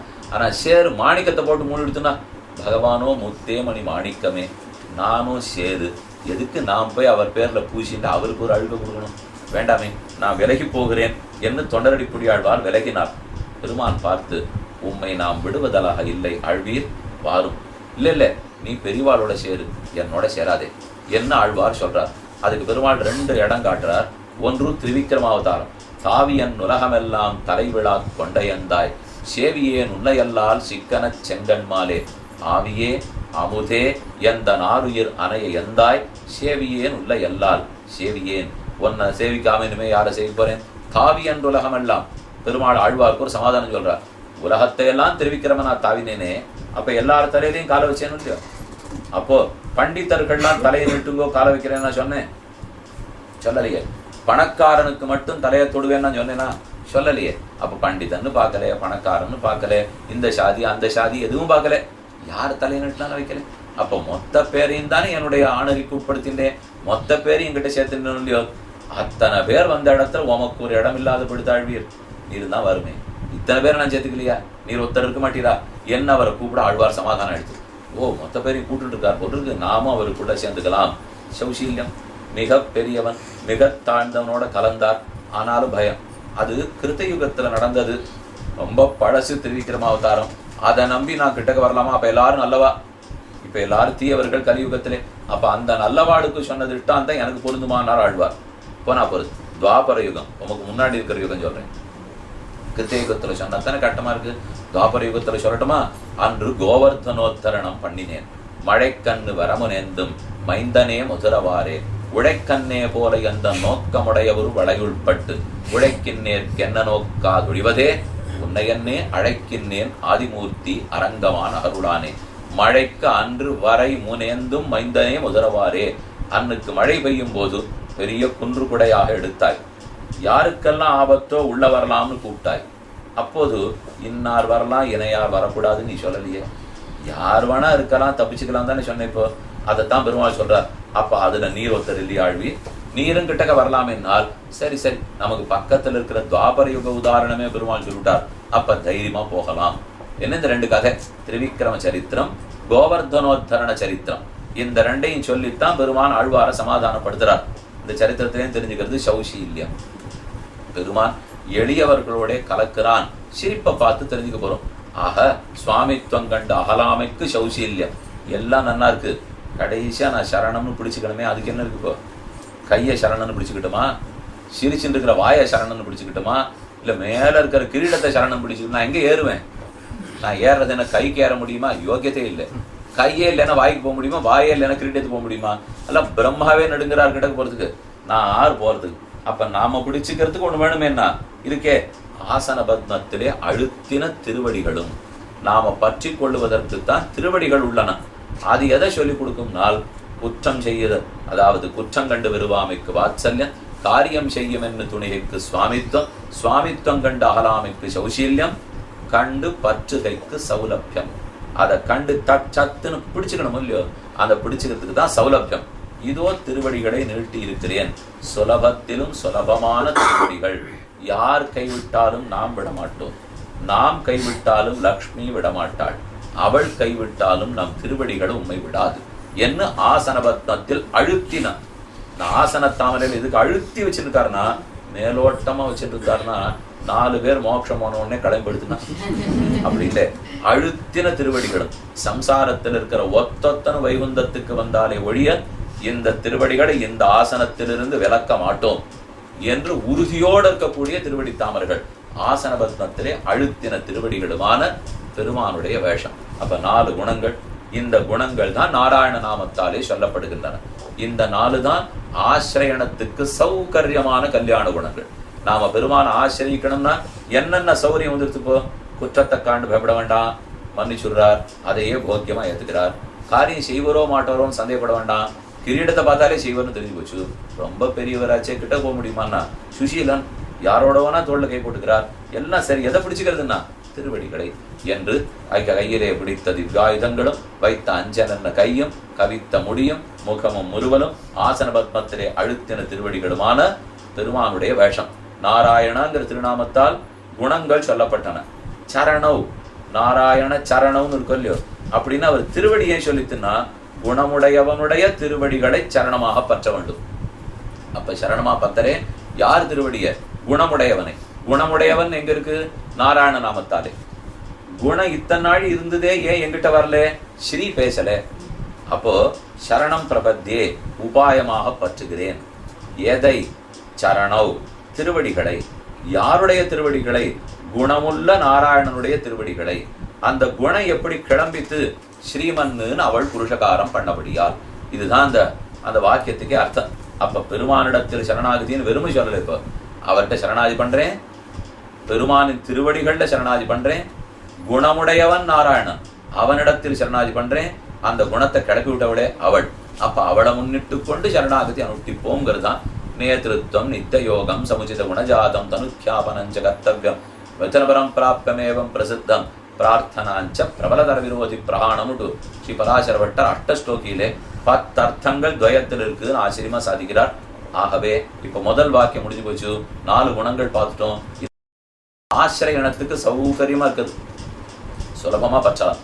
மறுபடியும் ஒருத்தர் ஞாபகம் வச்சுருங்க, ஏன்னா மொத்தமா கேட்டா மொத்தமா குழம்பிடும். முதல்ல நாராயண நாமம் திருமந்திரத்துல பார்த்தோம். அந்த நாராயணனுக்கு அர்த்தம் வியாபகத்துவம், நியந்திருத்துவம், அந்தர்யாமித்துவம், தாரகத்துவம். என்ன வெளியில வியாபித்து தாங்கிறார், உள்ள புகுந்து அந்தர்யாமியா இருக்கார். இந்த 2 நாராயண நாமத்துல இந்த குணங்கள்னு பார்த்துட்டோம். அடுத்து இப்ப துவயத்தினுடைய பூர்வ வாக்கியம் முன் வாக்கியத்தில் இருக்கிற நாராயணம், அதில் சொல்லப்படுகிறது இந்த 4 குணம். அதாவது வாத்சல்யம், சௌசல்யம், சுவாமித்வம், சௌலபியம். இதெல்லாம் ஆசிரியனத்துக்கு சௌகரியமா இருக்கிற குணம். இதை அப்படியே சரம ஸ்லோகத்துக்கு எடுத்துன்னு போய் ஒட்ட வச்சுடலாம். சர்வதர்மானு பரித்தியஜ்ய மாமேகம் சரணம் பிரஜான்னு இருக்கும் இல்லையோ, மாங்கிற இடத்துல பெருமாள் குனிந்து கொண்டு சொன்னார், அர்ஜுனா உனக்குன்னு தேரோட்டியா இருக்கேன், என்னை பத்திரத்தை விட்டு எங்க போவேன்? நான் தானே உனக்கு இருக்கேன், இப்போ எங்க போய் பிடிப்ப நீ? நான் தான் இருக்கேன். மாம் சரணம் பிரஜா. மாம் சரணம் பிரஜன்னா ரொம்ப சுலபனாய், சுசீலனாய், வத்சலனாய், சுவாமியாய் இருக்கக்கூடிய என்னை சரணமாக பற்று. ரொம்ப நல்லா சொன்னார். பெருமான் சொன்னதுனால அவன் எல்லா சந்தேகமும் போய் இதோன்னு திருவடிகளை பிடிச்சிட்டு இருக்கணும். அது வரைக்கும் அந்த 4 குணம் முடிஞ்சு போச்சு. அப்ப மாங்கிற சப்தத்துக்கு அர்த்தம் ஆசிரியனத்துக்கு சௌகரியமான குணங்கள். அதாவது இந்த 4 வாத்சல்ல, சௌசல்ய, சுவாமித்வ, சௌலபியங்கள். ஆனா அர்ஜுனன் அதை தப்பா புரிஞ்சுட்டான். ஓஹோ, இவர் தேரோட்டிய போய் காலை பிடிங்கிறாரே, இவரே தேரோட்டி, இவர் காலை நான் எப்படி பிடிக்கிறது என்று நினைச்சுட்டான். தேரோட்டி மட்டும் இல்ல அர்ஜுனா, நான் தான் விஸ்வரூபத்தை காட்டினவன் திமிர வேண்டியிருந்தது. இவர் தானே திமிரி நின்று கொண்டு சொன்னாரே ஒழிய அவன் புரிஞ்சுக்க போறது இல்லை. அதுக்கு தான் சப்தத்தை மாற்றிட்டார். மாம்னு சொன்னா அடியேன்னு அர்த்தம், அகம்னு சொன்னா நான் அர்த்தம். எப்படி சொன்னா புரியணும் அப்படித்தான் பேசணுமே தவிர எப்பவுமே ரொம்ப மயிலேன்னாலாம் இறகு போடாது. அதை புரிய தடியை எடுத்தா தான் அது நல்லா கொடுக்கும். அதனாலே இப்போ சமுத்திரராஜன் இடத்துல போய் ராமன் அடியன் நான் வரவே இல்லையாமா. அதுக்கப்புறம் லக்ஷ்மணா வில்ல கொண்டான்னு ஓடி வந்தானே. ஆகவே தடி எடுக்கணும்னு எடுத்தனாகணும். பெருமாள் முதல்ல மாம் சரணம் பிரஜா, என்னை சரணமா அப்பத்துன்னு அவன் நம்பல. இவரே தேரோட்டி அவரே எதுக்கு நாம் பத்தணும்னா மாத்திட்டார். அகம் துவா சர்வபாபேப்யோ மோக்ஷயிஷ்யாமி. அந்த அகங்கிறது ஆசிரித்த காரிய ஆபாதக கல்யாண குணம். அப்ப அகங்கிறது பெருமையை சொல்ற குணம் இல்லையோ. அந்த பெருமை எதுக்கு எதிர்பார்க்கிறோம்னா ஆசிரியச்சப்புறம் நம்ம காரியத்தை பண்ற சாமர்த்தியம் இருக்கணுமே. ஆசிரியனத்துக்கு சௌரியமா இருந்தார் பண்ணிவிட்டேன், சௌரியமா இருக்கிறதெல்லாம் நன்னா இருக்கணுமே. அது எப்படி தெரியும்? இப்ப நாம போய் ஏதோ ஒரு பொருள் வாங்கிட்டு வரோம், சாமி வெளியில பாருங்க 15 ரூபாய், நான் இப்ப இது 3 ரூபாய்க்கு வாங்கி வந்துட்டேன், ஒத்துருட்டி நீங்க சொல்லாதீங்க. சரி வாங்கினதாச்சு, அது உடைச்சல். அப்ப என்ன பிரயோஜனம்? அப்ப 15 3க்கு கிடைச்சதான்னு மட்டும் கேள்வி இல்லை, 3 வேலை செய்யுமாங்கிறதுதான் கேள்வி. அதே போல ரொம்ப சுலபரா இருக்காருன்னா சுலபரா இருக்கிறவர் வேலை செய்யணுமே. செய்வரான்னு கேட்டா அகம் துவா சர்வ பாபேப்யோ மோக்ஷயிஷ்யாமி. என்ன வேலை செய்யணும் அர்ஜுனா? உன் பாபங்களை தொலைக்கணும், அவளுக்கு தானே. அது என் நினைவுல தான் இருக்கு. உன் பாபங்களே என் நினைவில் இருக்கு. நான் மட்டும் உங்ககிட்ட நினைவை மாத்தினுட்டேனால் ஓடி போகும் பாபங்கள். அதற்கு நானும் வேண்டா நீயும் வேண்டா, தன்னடையே விட்டு ஓடிப்போம். அகம் துவா மோக்ஷயிஷ்யாமி. அப்படியா நீ நினைச்சா படுவானா? பிராப்தனாய், பூர்ணனாய், சர்வஜனாய், சர்வசக்தனான நான் நினைத்தால் ஓடும். இதுதான் 2வது 4 குணங்களுக்கு. சர்வஜத்வம், சர்வசக்தித்வம், பிராப்தி, பூர்த்தி. இந்த 4 அகங்கிற சப்தத்தால சொல்றார். அதே விஷயத்தை இப்போ இங்கேயே நாம வச்சுக்க போறோம். அதாவது நம்ம துவயத்தினுடைய உத்தர வாக்கியத்தையும் பார்க்கணும், சரம ஸ்லோகத்தினுடைய 2வது வாக்கியத்தையும் பார்க்கணும். இந்த 2ஐயும் சேர்த்தானே பார்க்கணும். திருமந்திரம் 1 அதனுடைய அர்த்தம் பார்த்துட்டோம். அதே துவயத்தினுடைய முதல் வரி பார்த்துட்டோம். ஆசிரியனத்துக்கு சௌகரியமா இருக்கிற 4. சரம ஸ்லோகத்தினுடைய முதல் வரியும் பார்த்துட்டோம். அதே மாங்கிற சப்தத்துக்கு அர்த்தம். இப்போ ஆசிரித்த காரிய ஆபாதக கல்யாண குணங்கள். ஆசிரியிக்க வந்துட்டோம், நம்ம காரியத்தை பண்ணுவாரான்னா உண்டு என்னென்ன வேணும் பாருங்க. சர்வஜத்வம், முதல்ல அனைத்தும் அறிந்தவராக இருக்கணும். அப்படின்னா தான் என் காரியம் என்னன்னு அவருக்கு தெரியும். நாம் ஒரு வைத்தியர் இடத்துல போய் உட்கார்ந்த உடனே உங்களுக்கு என்ன உடம்பு, முதல்ல அவர் முன்னாடி போய் உட்கார முடியாது, யந்திரத்தின் முன்னாடி தான் போய் உட்காரணும்.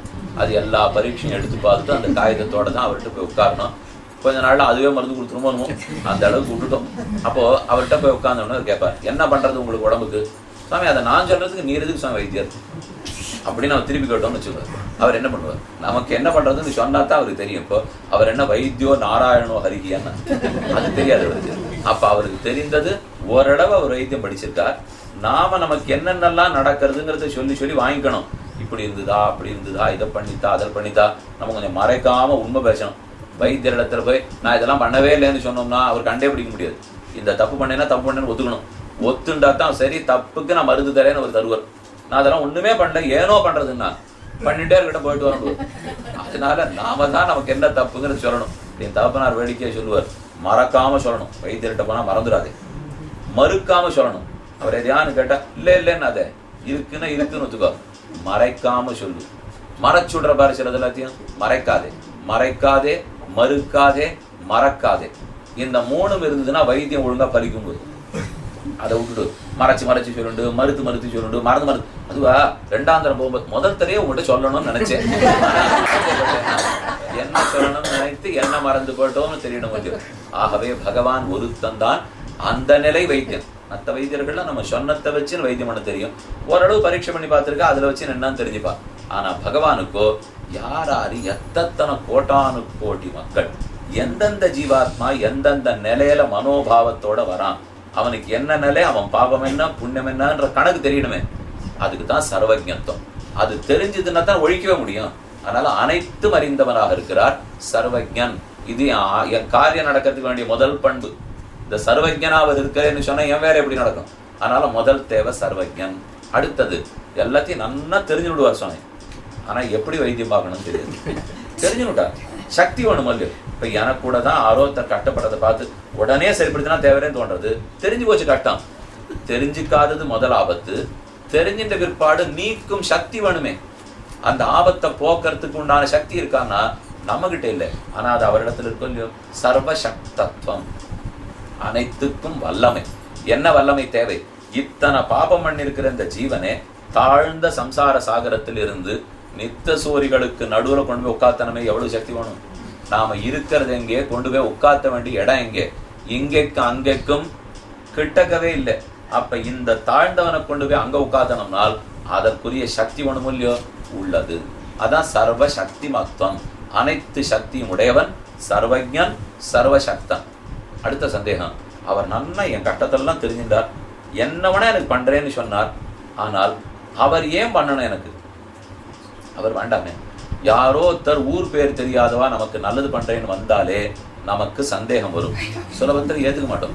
இப்ப ரயில் வண்டியில எல்லாம் போடுவா. இப்ப நம்ம ஊர் பக்கம்லாம் வந்துட்டுனா யாரானும் தெரியாதவர்கள் கொடுத்தால் ஏற்றுக்கொள்ள வேண்டாம் என்ன போடுறாளோ இல்லையோ. அப்ப அவ கொடுப்பா, ஆசையோட மிட்டாய் கொடுக்கலாம். ஆனா அவ கொடுத்தா ஏத்துக்கூட, ஏத்துண்டா என்ன ஆபத்து இருக்குமோ தெரியாதே. அதே போல பெருமாள் நமக்கு நல்லது பண்றேன்னு வரார், சம்பந்தம் என்ன? அவருக்கு நமக்கு தொடர்பு வேண்டாமன்னா ஒழிக்க ஒழியாத பிராப்தி. பெருமானுக்கு உனக்கும் தான் தொடர்பு, அவனை தவிர வேற ஆரோட உனக்கு தொடர்பு. அனைத்து தொடர்புகளும் பந்து, மாதா நாராயணா, பிதா நாராயணா, பராதா நாராயணா, அனைத்து வரவும் நாராயணன் இல்லையோ. மாதா பிதா சரணம் சுகிருத்து கதிஹி நாராயணா. அகம் ராகவனைத்தான் நான் மொத்தமா கொண்டேன்னு லக்ஷ்மணன் கூறுகிறான். சேலை கண்ணரும் பெரும் செல்வம், நான் மக்களும் மேலா தாய் தந்தையும் அவரே இனி ஆவாரே என்று நம்மாழ்வாருடைய பாசம்.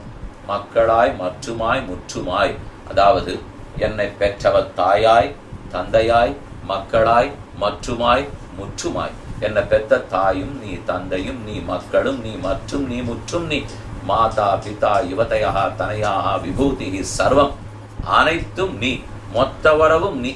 பிதாச்ச ரக்ஷக சேஷி பர்த்தாஜ்ஞேயோ ரமாபதி சுவாமியாதாரோ மமாத்மாச்ச போக்தாச்சாத்யம் அனூதிதா. 9 சம்பந்தம் பகவானுக்கு நமக்கு. இதைத்தான் ஒழிக்க ஒழியாத 9 வித சம்பந்தம்னு சொல்லுவார்கள். நவவித சம்பந்தம்னு பூர்வாச்சாரியர்கள் சாய்த்திருக்கா. இந்த ஒழிக்க ஒழியாத சம்பந்தம் இருந்தா பிராப்தி அவருக்கு தான். அப்ப நமக்கு நல்லது பண்றதுக்கு நமக்கே பிராப்தி இல்லை, அவருக்கு தான் பிராப்தி. மொத்த உறவு அவர் தான் இருந்தால் அப்ப என்னை ரட்சிக்கும் பிராப்தி எனக்கு இல்லை, என்னை ரட்சிக்கும் பிராப்தி மற்ற பேருக்கு இல்லை, என்னை ரட்சிக்கும் பிராப்தி அவன் ஒருத்தனுக்குமே உலகு.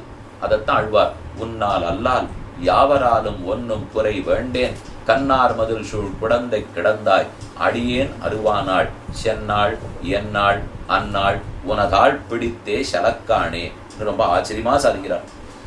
உன்னால் அல்லால், உன்னை தவிர வேற யாரும் எனக்கு நல்லது பண்ண வேண்டாம். யாழ்வீர் யாராலும் பண்றதா இருந்தா ஏத்துக்குமே.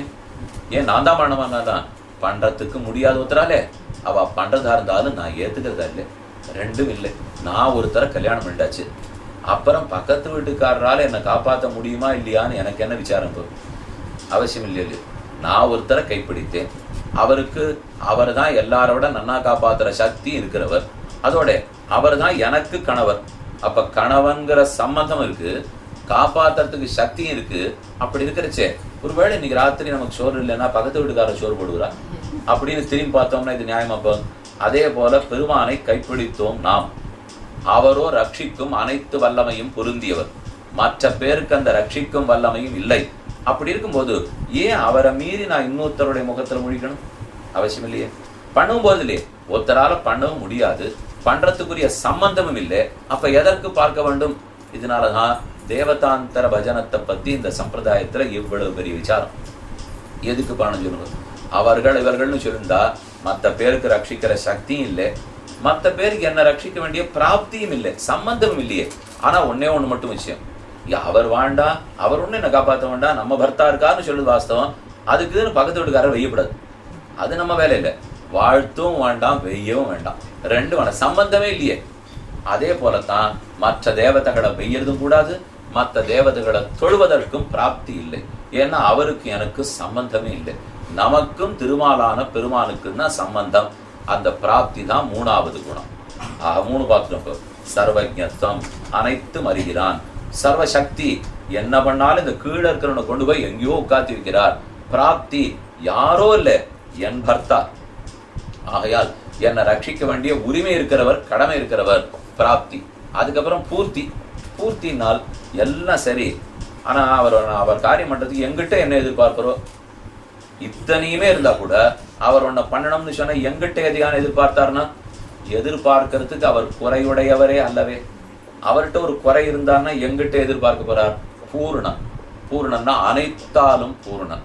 அது சொத்தோ பத்தோ குணமோ எதுவோ அனைத்தாலும் பூர்ணன் பகவான். அவருக்கு இருக்கிற பூர்த்தியால் நான் கொடுத்தவர் சாப்பிட வேண்டிய தேவையில்லையே.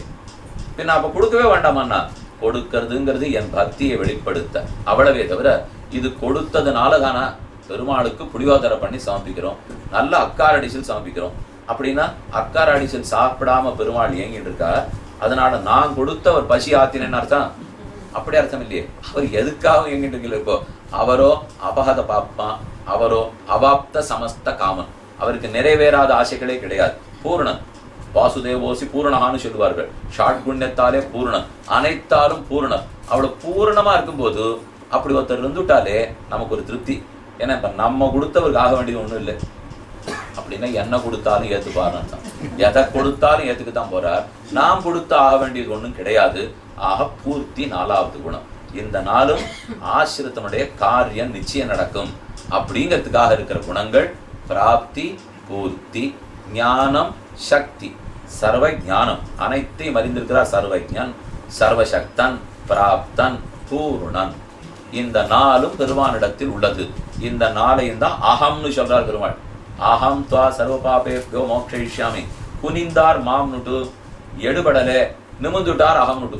அப்ப புரிஞ்சுட்டா அர்ஜுனன், இல்ல இல்ல உன் திருவடியை பிடிச்சு விடுறேன், வேற எங்க போறேன்னு. அப்போதான் உன் அத்தை பிள்ளை, உன் மாமா பிள்ளை நான், சர்வேஸ்வரன் நான், என்னை விட்டுட்டு எங்க போய் நிற்க போறேன் அர்ஜுனா நீ என்ன சொன்ன பிறந்தானே ஒத்துண்டார். அப்ப ரெண்டு வகையான குணங்களை பார்த்தோம்.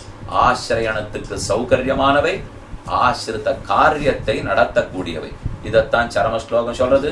இதே விஷயத்துல தான் இப்ப துவயத்துல பாக்குறோம். ஸ்ரீமன் நாராயண சரணவ், ஆசிரியனுக்கு சௌரியமா இருக்கார், ரொம்ப எளிமையான குணம்.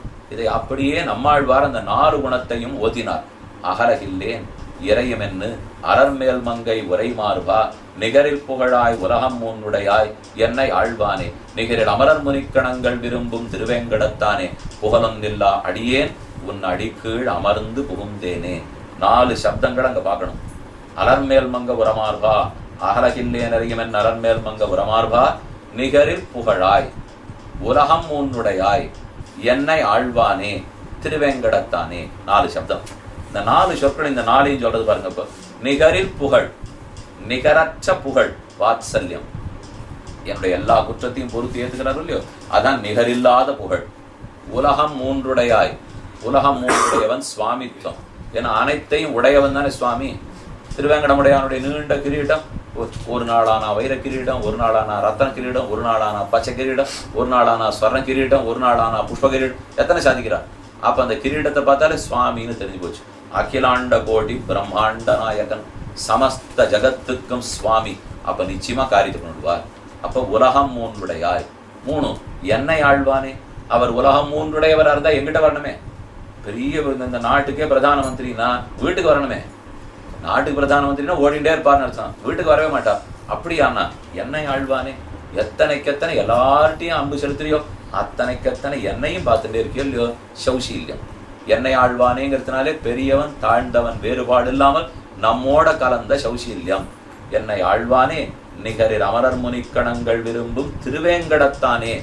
இத்தனையும் இருக்கிறவர் வைகுந்தத்தில் உட்கார்ந்து கொள்ளாமல் சுலபனா திருவேங்கடத்துக்கு இறங்கி வந்தாரோ இல்லையோ. நாம போய் சேவிக்கிற அளவுக்கு இறங்கி வந்த சௌலபியம். அப்ப திருவேங்கடத்தானேங்கிறது கண்டு 10 கைக்கு சௌலபியம். மறுபடியும் இந்த 4ஐயும் வச்சு பாருங்க. நிகரில் புகழாய், குற்றங்கண்டு வெறுவாமைக்கு வாத்சல்யம், வைத்த அஞ்சல் என்ன கை. உலகம் மூன்றுடையாய், காரியம் செய்யும் என்று துணிகைக்கு சுவாமித்வம், கவித்த முடி. என்னை ஆழ்வானே, சுவாமித்வம் கண்டு அகலாமைக்கு சௌசீல்யம். சௌசீல்யம் முகமும் முறுவலும். அப்ப வைத்த அஞ்சல் என்ன கை, கவித்த முடி, முகமும் முறுவலும். கடைசியா திருவேங்கடத்தானே சௌலபியம், கண்டு 10 கைக்கு சௌலபியம், ஆசன பத்மத்திலே அழுத்தின திருவடி தாமரைகள். இந்த 4 குணத்தை தான் திரும்ப திரும்ப ஆழ்வார்களும் ஆச்சாரியர்களும் ரொம்ப அற்புதமா விளக்கியிருக்கா. அப்ப புகழொன்றில்லா அடியேன், அடியனுக்கு வேறு புகழ் இல்லை, உன் அடிக்கீழ் அமர்ந்து புகுந்தேனே என்று சரணாகதி அனுஷ்டித்தார். அப்ப சரணம்னு புக வேண்டுமானால் இந்த 2 நாள் அந்த 4 ஆசிரியன சௌகர்யாபாதகம், ஆசிரித காரிய ஆபாதகம். அதுக்கப்புறம் உத்தரவாக்கியம் கைங்கரியம். ஸ்ரீமதே நாராயணாய மகான் கைங்கரியம் பண்ணும். அந்த கைங்கரியத்துல நாராயணாயான்னு இருக்கே, அவனுக்கும் அவளுக்குமான சேர்த்தியில் தொண்டு புரிய வேண்டும். அந்த தொண்டு யாருக்கு பண்ண போறீர்னா நாராயணனுக்கு. இங்க நாராயணன் என்ன அர்த்தம்னா சுவாமிக்கு. இப்ப வேற சுவாமித்துவம், கீழே சொன்ன சுவாமித்துவம் வேற, இப்ப சொல்ற சுவாமித்துவம் வேற. கீழே சொன்ன சுவாமித்துவம் என்னை கைவிட்டுட மாட்டார், என்ன சொத்தை உடையவரானபடியா. சொத்தை சுவாமி கைவிடுவரா? என்ன ஒரு காணி நிலமா இருந்தா கூட, 6 அங்குல நிலமா இருந்தா கூட 20 வருஷம் போராடுவோம். நிலத்தோட 10 மடங்கு வேலையை நீதிமன்றத்துல செலவழிப்போமே தவிர நிலத்தை விட்டே கொடுத்துட மாட்டோம். அப்போ ஒரு சொத்தை சுவாமி விட மாட்டாரோ இல்லையோ. அதனால எனக்கு திருப்தி, சுவாமி என்னை விட மாட்டார். என்ன குற்றமா இருந்தாலும் என்ன அவர் விடவே போறதில்லை, அவர் சுவாமி அப்படிங்கிறது கீழ் வாக்கியத்துல பார்த்தோம். ஆனா இப்போ நான் கைங்கரியம் பண்றது சுவாமிக்கு தாசன் கைங்கரியம் பண்ண முடியும். ஒருத்தர் சுவாமியா இருக்கார், ஒருத்தர் தாசனா இருக்காருன்னா என்ன பண்ணணும்? தாசன் சுவாமிக்கு கைங்கரியம் பண்ணுமே. அப்ப நாராயணாயான்னு உத்தரவாக்கியம், உத்தரவாக்கியத்தில் இருக்கிற நாராயண சப்தத்துக்கு சுவாமித்துவம். இங்க அதே சுவாமித்துவம் இல்லை, கீழே சொன்ன சுவாமித்துவம் சொத்த உடைய சுவாமித்துவம். அது ஸ்வஸ்வாமி பாவம். ஸ்வத்வம் ஆத்மனி சஞ்சாதம், சுவாமித்துவம் பிரம்மணி ஸ்திதம். சொத்தாக இருக்கும் தன்மை ஜீவாத்மாவுக்கு, சுவாமியாக இருக்கும் தன்மை பரமாத்மாவுக்கு. அது கீழே பார்த்தது. இப்ப சொல்றது ஸ்வஸ்வாமின்னா சுவாமி தாச பாவம். கீழே சொன்னது சொத்து சுவாமி பாவம். இப்ப சொல்றது தாசன் சுவாமி பாவம். அப்ப சுவாமிக்கு தாசன் என்ன பண்ணணும்? கைங்கரியம் என்ன பண்ணணும்? அதனாலதான் உங்க 2 பேருக்கும் கைங்கரியம் பண்ணுகிறோம். இப்ப எத்தனை குணங்களை இங்க நம்ம சேர்த்து பார்த்துருக்கோம். இந்த 3 ரகசியங்களே புரிஞ்சுக்கிறதுக்குள்ளாக ஆதாரமா இருக்கார், தாரகமா இருக்கார், வியாபகனா இருக்கார், அந்தர்யாமியா இருக்கார், நியந்தாவா இருக்கார். இதெல்லாம் கீழே நாராயண நாமம் திருமந்திரத்தில் இருக்கிற நாராயண நாமத்துல தெரிஞ்சிடும். அப்புறம் பூர்வ வாக்கியம், துவயத்தினுடைய பூர்வ வாக்கியத்தாலே அவரே தான் நமக்கு வத்சலனா இருக்கார், சுசீலனா இருக்கார், சுவாமியா இருக்கார், சுலபனா இருக்கார். துவயத்தினுடைய உத்தர வாக்கியத்தாலே வேறு தசையில சுவாமியா இருக்கார். சரம ஸ்லோகத்தினுடைய பூர்வ வாக்கியத்தாலே இதே வத்சலனா, சுசீலனா, சுவாமியா, சுலபனா இருக்கார். சரம ஸ்லோகத்தினுடைய உத்தர வாக்கியத்தாலே சர்வஜனாய், சர்வசக்தனாய், பிராப்தனாய், பூரணனா இருக்கார். எத்தனை எடுத்துப்போ? இந்த 3த்துக்குள்ள இத்தனை கல்யாண குணங்களை பூர்வாச்சாரர்கள் சொல்லி இப்படி கல்யாண குண விசிஷ்டனான பெருமானிடத்தில் தான் சரணாகதி. அப்படிங்கிறதுக்கு தான் சர்வலோக சரண்யாய ராகவாய மகாத்மனே நிவேதகத மாம் க்ஷிப்ரம், நான் வந்திருக்கேன்னு பெருமானிடத்தில் சொல்லுங்கோன்னுட்டு யாரு சர்வலோகத்தையும் பற்ற தகுந்தனா இருப்பார்? இந்த குணங்கள்லாம் இருக்கிறவரா இருந்தா தான். ஆக குணங்களை ரகசியத்திரயத்தாலே சொல்லப்பட்ட குணங்களை இன்று நாம் அனுபவிக்க பெற்றோம். அப்ப நேற்றுக்கு ஒரு வகையா பிரிச்சு பார்த்தோம், பரத்வம் சௌலபியம். இன்னைக்கு வேறொரு வகையா பார்த்திருக்கோம், ஆசிரியன சௌகரியம் ஆசிரித காரியம். இன்னொரு வகை இருக்கு, அதாவது பெருமானுடைய ஸ்வரூப பிரயுக்தமான குணங்கள், அவனுடைய ஸ்வரூபத்தோட ஒட்டிய குணங்கள், ரூபத்தோட ஒட்டிய குணங்கள். ஸ்வரூபத்தோட ஒட்டினதா ஜெகத்காரணத்துவம், ஜகத்துக்கே காரணமா இருக்கார், இது ஸ்வரூபத்தை சேர்ந்தது. ரூபத்துக்கு சேர்ந்ததுன்னா சௌந்தர்யம், மார்தவம், லாவண்யம், சௌகுமாரியம், புண்டரீக விஷாலாட்சம், சீரகிருஷ்ணாஜினாம்பரம், இதெல்லாம் ரூபத்தோட சேர்ந்தது.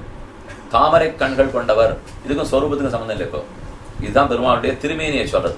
ஆஜானுபாகம் அரவிந்த தலாயதாட்சம் ராமம் நிஷாச்சர விநாசகரம் நயாமி நமாமி. பகவான் எப்படி இருக்கார்? ஆஜானுபாகு, தன்னுடைய முகண்டால் வரைக்கும் முழந்தாள் வரைக்கும் நீண்டு இருக்கிற திருத்தோள்கள் கொண்டவர். புண்டரீக விஷாலாட்சன், சந்திரனை போல திருமுக மண்டலம், அகர்ந்திருக்கிற தோர்தண்டன் திருமார்புகள், எப்போதும் குடரக்கட்டாட்சிக்கும் கண்கள், அழுத்தின இதெல்லாம் ரூபத்துக்கு. ரூபத்துக்கு தான் சௌந்தர்யம், பேரழகு. திருவடியிலேருந்து திருமுடி வரைக்கும் மொத்த அழகுனால் அதுக்கு தான் லாவண்யம்னு பேர். அங்கங்கமா அழகுன்னா சௌந்தர்யம்னு பேர். லாவண்யத்துக்கு திருக்குறுங்குடி நம்பி எழுந்துள்ளிருக்கார், சௌந்தர்யத்துக்கு நாகப்பட்டினம் சௌந்தரராஜ பெருமாள் எழுந்துள்ளிருக்கார். அப்ப சௌந்தர்யம் லாவண்யம் இந்த ரெண்டு ரூபத்துக்கு இருக்கிற குணம். மார்த்தவம் மென்மை, பெருமான் திருமேனியை தொட்டா விராட்டி அவ திருவடியை வருட விடச்சே தொட்டாலே பூசுமா, நம்ம கைப்பட்டு செவந்து பட போறது அத்தனை மென்மை. அதை போய் காடு மேடடங்குல ராமாவதாரத்துல நடந்தாரும் இல்லையோ, அப்ப அதெல்லாம் மென்மையை சொல்லும். சுகுமாரம், ஒரு புஷ்பம் ரொம்ப, அதாவது கொஞ்ச நாள் நின்னுட்டா உடனே தும்முவா இருமுவா, ஒரு 15 நிமிஷத்துக்கு ஒரு தான் தீர்த்தம் சாட்டணும். இப்படியே பண்ணிட்டா ரொம்ப சுகுமாரான்னு அர்த்தம். இவள்லாம் ரொம்ப சௌகுமாரியம். கொஞ்ச நாள் நடந்துட்டா 2 நிமிஷம் உட்காந்துக்கிறேன், உடம்பு சரியில்லாத உட்காந்துக்கிட்டோம், அதெல்லாம் வேண்டாம்னு சொல்லலை. ஆனா நன்னா இளைஞர்களாகவே இருந்தா கூட, நன்னா இருந்தாலும் ராஜகுமாரர்களா இருந்தா அப்படித்தான். இப்ப செல்வ பெண்டாட்டின்னு ஆண்டாள் பாஷன் இருக்கு இல்லையோ, செல்வ பெண்டாட்டிகள்னா ரொம்ப சுகுமாரான்னு அர்த்தம். அவளெல்லாம் வேகமாலாம் வேலை செய்ய முடியாது, அப்பப்போ ஓய்வெடுத்துட்டே இருக்கணும். எழுந்திருந்தீரேன்னா தூங்குறதுக்கு தான். எதுக்கு சமயம் தூங்கி எழுந்திரீங்கன்னா திரும்ப தூங்குறதுக்காக தான் எழுந்துட்டு இருக்கோம்னா இந்த சௌகுமாரியம் பகவானுக்கு உண்டு. அதனாலதான் துவாரகாதீசன் 5:30 மணிக்கு கார்த்தால விஸ்வரூபம் கோமதி துவாரகை போய் பேட் துவாரகை கடைசியில் நாச துவாரகா ராஜஸ்தான்ல போறமே அந்த பெருமாள் 5:30க்கு எழுந்திருப்பார். 5:50க்கு கதை உடைச்சுவா, 7:30க்கு தரப்பா 7:50க்கு சாத்திடுவா, 9:30க்கு தரப்பா 9:50க்கு சாத்திடுவா, 11:30க்கு தரப்பா 11:50க்கு சாத்திடுவா. 20 நிமிஷம் சேவை.